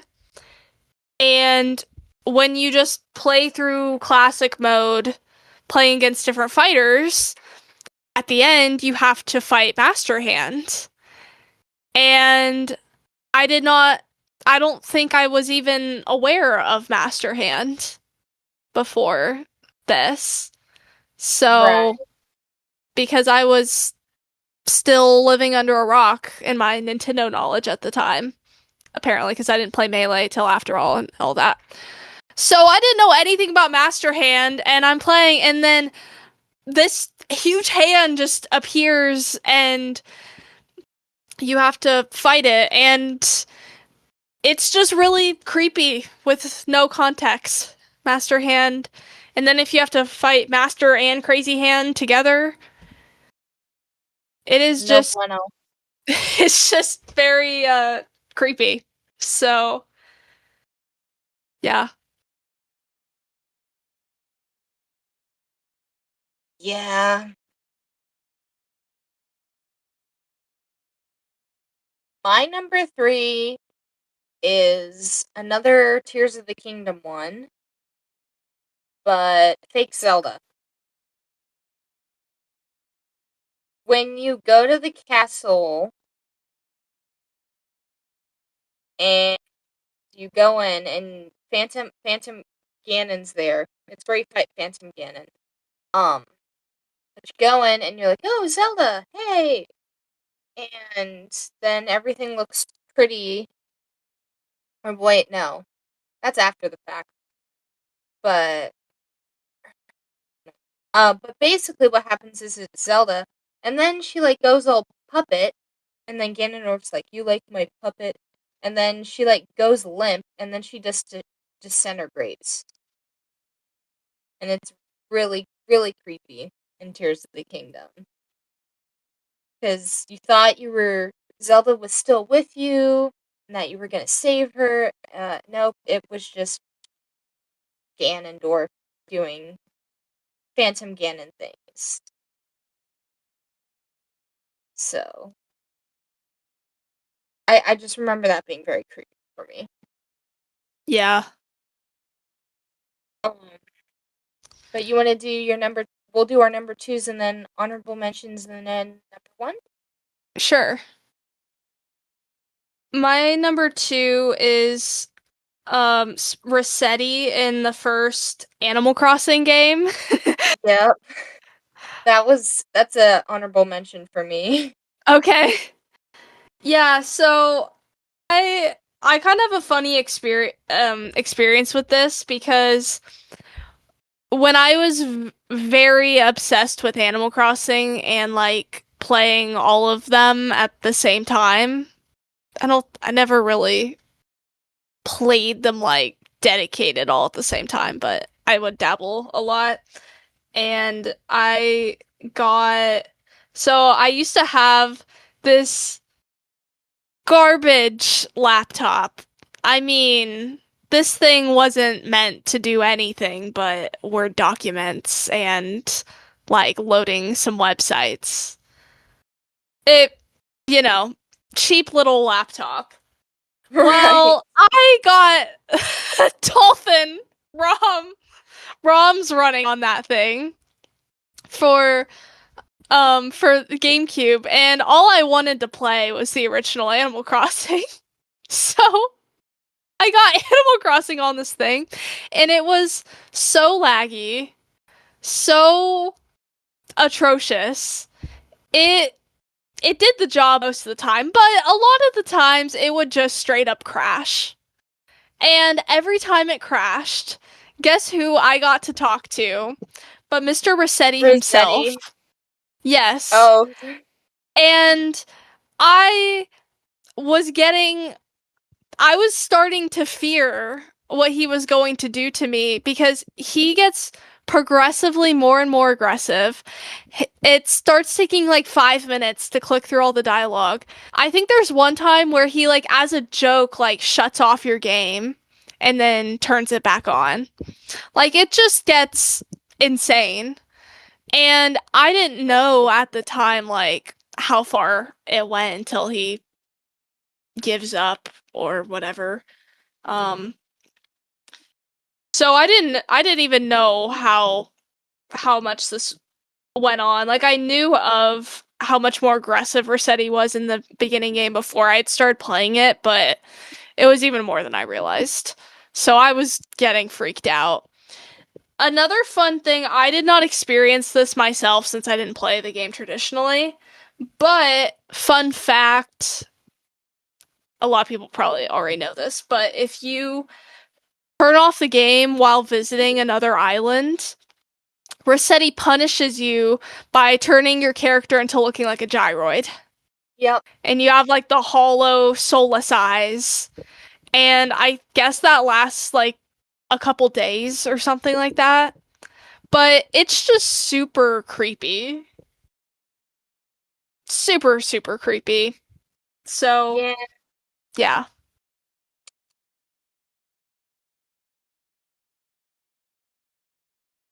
So my number 2 is um,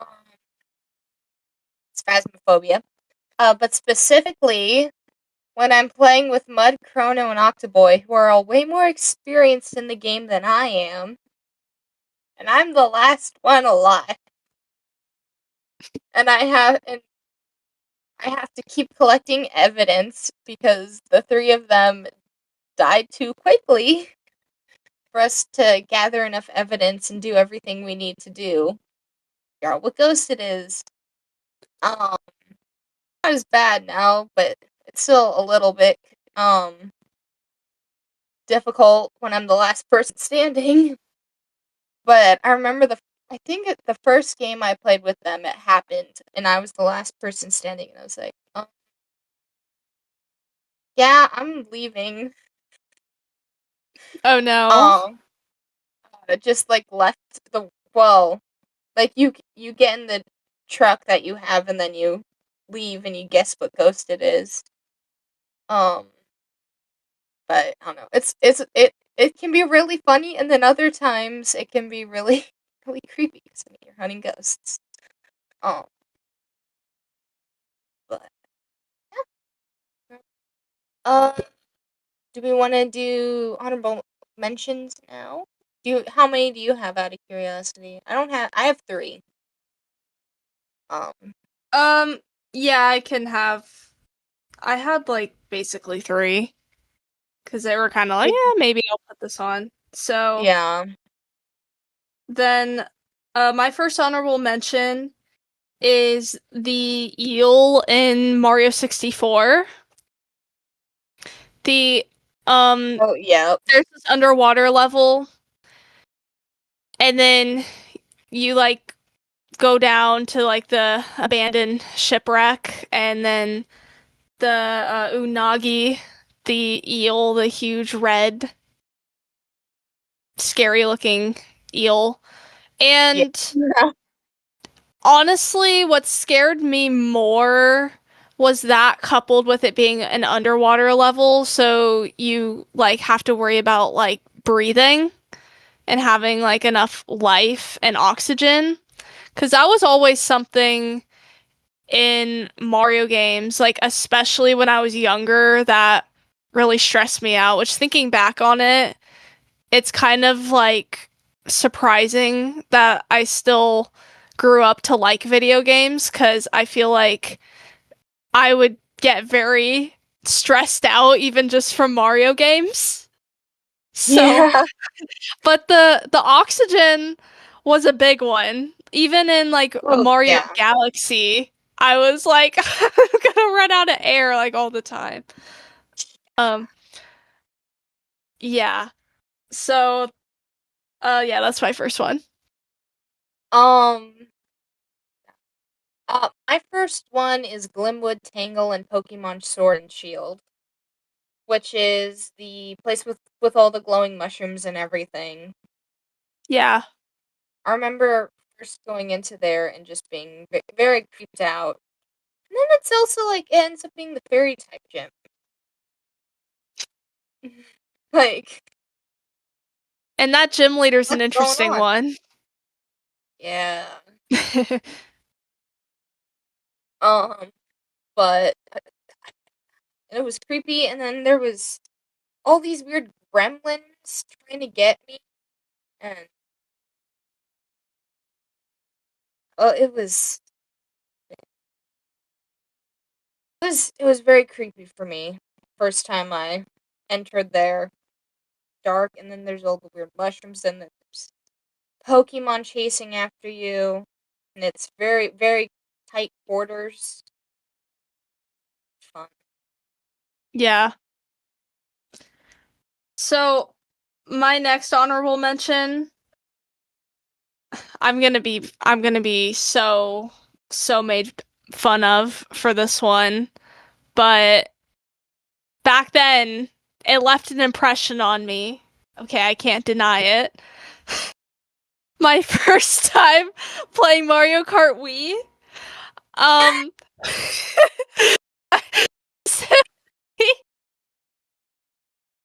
Wait, now I want to know because this is really funny. I This is have to um Peach Gardens. I got jump scared by the maze of chain chomps. Oh, okay. That's fair. Because they're all just going in different directions, and it's like, oh my gosh, I could be chased by chain chomp anywhere. I think I got scared by the chain chomp the first time I played, like, the Mario circuit on Mario Kart Wii. Oh yeah, that one too. And then then the first time a piranha plant bit me in Mario Kart, that scared me. The Ghost Valley, SNES Ghost Valley is also a creepy track. Yeah.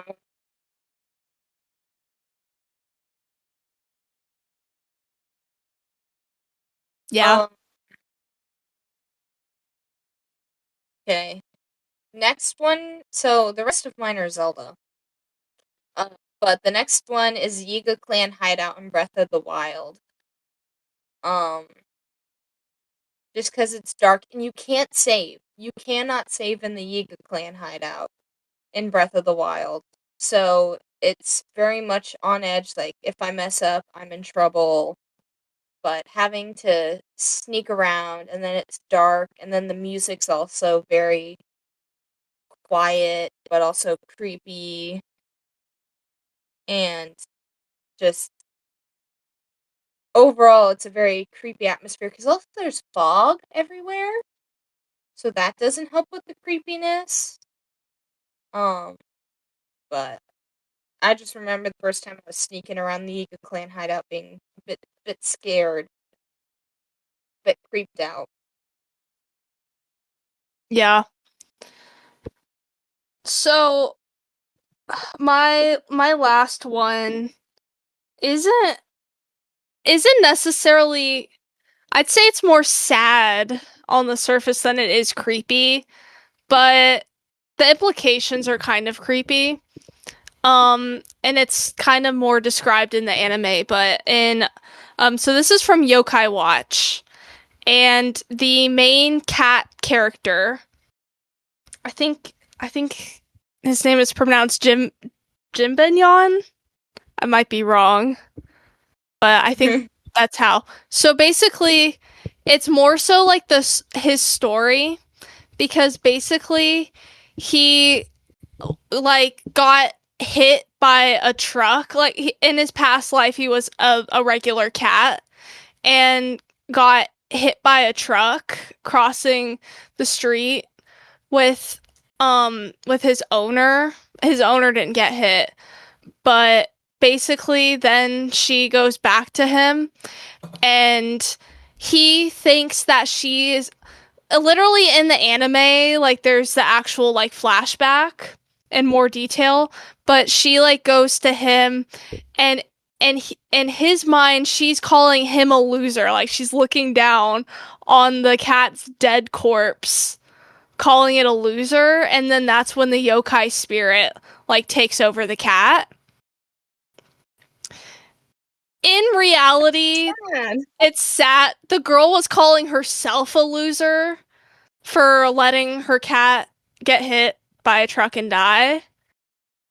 But but the yokai thought that she was calling the cat a loser, and then it put its like negative energy, I think, in and like took the corpse of the cat and then became the yokai. I don't, yokai stuff.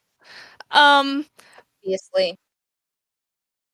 But yeah, it's sad, and then like the whole game, like he will go like try to like jump out in the road and like fury punch trucks, but he's just like a ghost, so it doesn't really do anything.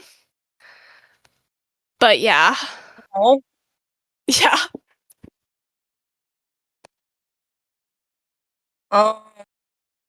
My last two honorable mentions. One's just Majora's Mask as a whole.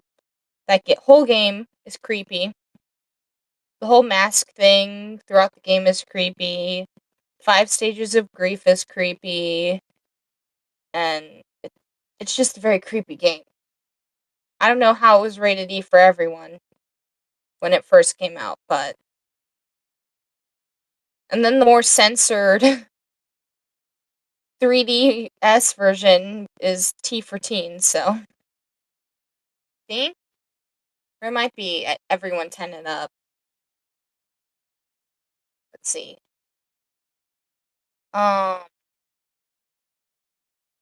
Okay, it was everyone 10 and up. But...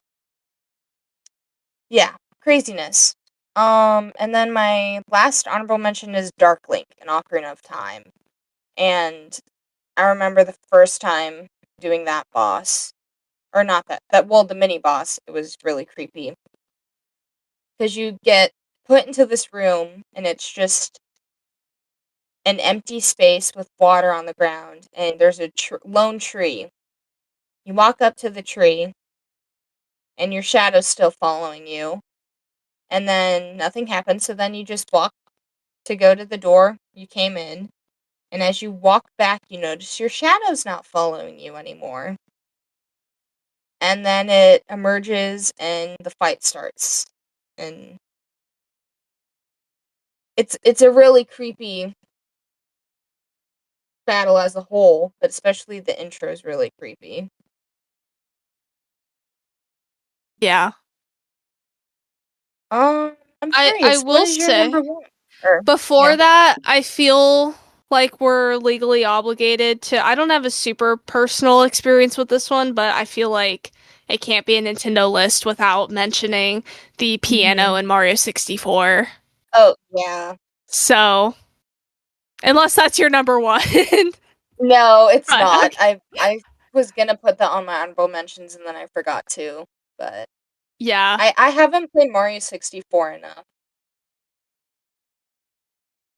Yeah. No, but then there's a bunch of like creepy things in Luigi's or not, like Mario Galaxy and some of the other ones that you can see in the corner of your eye, but Yeah.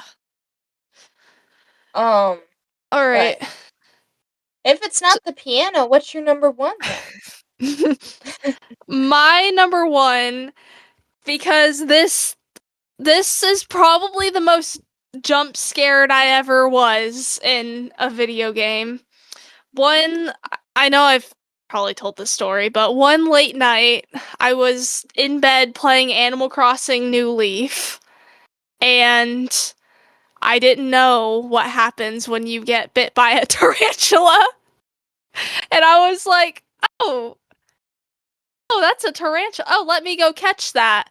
Oh, it's coming for me. Oh, no, it got me. Oh my gosh, I passed out. I'm dying in Animal Crossing. And then the screen goes black. And Yeah, my heart fair. is like, oh, I just passed out. I just died in Animal Crossing. Like, how was that possible? And that's how I learned. Nice. I mean, you learned, so Yeah. mine's also a 3DS experience. Okay. Ocarina of Time. Okay. I can't remember if I was playing in the dark or if I was. I think I was playing in the dark, but I had my volume on because I think my door was shut. Or but anyways, You were just blaring that 3DS. just blaring it, hoping no one catches me. But I'm playing Ocarina of Time, and I had just done the whole thing where I get aged up and I'm in the Temple of Time and everything still seems super peaceful. Nothing bad happens. Walk outside the Temple of Time. It's a mess. Everything's destroyed. Keep walking. Go to Castle Town. There's these weird things on the ground. These weird humanoid figures standing up and sitting on the ground. Keep walking to exit Castle Town. The most blood-curdling scream I have ever heard starts playing. And I lose it. I'm like, oh my gosh, what is happening? This isn't the castle town or the fun cutesy game I was playing 2 seconds ago. Because, I mean, yeah, there's, like, the scene with Zelda running away from the castle, but that's not super creepy compared to when you exit Castle Town, or you go into Castle Town after exiting the Temple of Time, and then there's just redeads everywhere, and you're greeted with the most blood-curdling scream ever, and I just remember that very much traumatizing me. Um, but also, sometimes it's not good to be playing DS games or 3DS games under your in the dark in bed. So, yeah, but I don't know. And then just seeing redeads and you can't, well, the other thing is you can't move when the redead's screaming. You can't move. You're just frozen there as they slowly approach you and then they attack you. It's it's very creepy and very scary. Yeah. Yeah. This, for some reason, makes me want to pick up Ocarina of Time. Well, it's a fun game. Yeah. So, I knew you'd have all the Zelda covered tonight. yeah. I figured you'd have, I mean, we both covered Pokemon, but I figured you'd have more of the Pokemon and Kirby and everything, so. Yeah. And then I broadened our horizons with Minecraft and Phasmophobia. Yes. Which I realized I forgot to say, Genshin Impact honorable mention. Um, during the Sumeru Archon quest, the Doctor, which is like Fatui Harbinger, big bad boss, bad guy, um, mind controls everybody and has them all come running at you. Oh. Thinking, well, it's really creepy because they all think you just saved the world. He's he's manipulated their minds to think you've just come back to save everyone, and they're coming back to hug you, and basically the premise is that they're gonna hug you to death. And, like, trample you because of how much they adore you. Oh. And it's like, you can't attack them because they're just normal people. You end up running away, but, so, that was really very creepy. Um, yeah. Creepy moments in video games. Nintendo and otherwise. Um, I'd say Nintendo and Cozy Edition. yeah, we need to do, like, in the spring, a top 10 coziest moments in games. Oh, yeah. That'd be good. I'll add that to the episode idea list. Yes. Top 10 coziest moments in games. Um, any other things you wanna mention before I get into the socials? I don't think so. Well then, guess it's time for socials. Discord. Go join it. You can leave us questions on Discord. You can leave us episode ideas on Discord. That's always fun to do viewer suggested episode ideas. Um, join us to play video games. And then Instagram at the Gamer Girl Podcast and at Radio Chaos Official. YouTube, the Gamer Girl Podcast, the Gamer Girls Maddie and Maddie. Purple Riolu, Maddie Beth, Radio Chaos, Anime Brew. Follow, subscribe, like, ring the bell. Whatever you do on YouTube. And finally, leave us your reviews. Please. We really like them. We enjoy seeing them. Uh, Scare me by seeing Apple beat yeah. Spotify.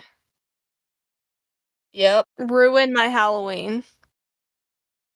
Yep. Well, no, I guess YouTube, I can say two comments on our last episode, which was our 4-year anniversary. Chrono, I was wondering what happened with the Hades thing, because for the game swap, I didn't realize how it all worked, and then I technically still need to buy Hades, and play it. And then Zomber with Yay, Matthew is greater than Big Swig, because we had to choose between Matthew and Big Swig, and then we Which got is into this. the most bizarre question out of context, by the way. Matthew or Big Swig? And then we got into like the whole.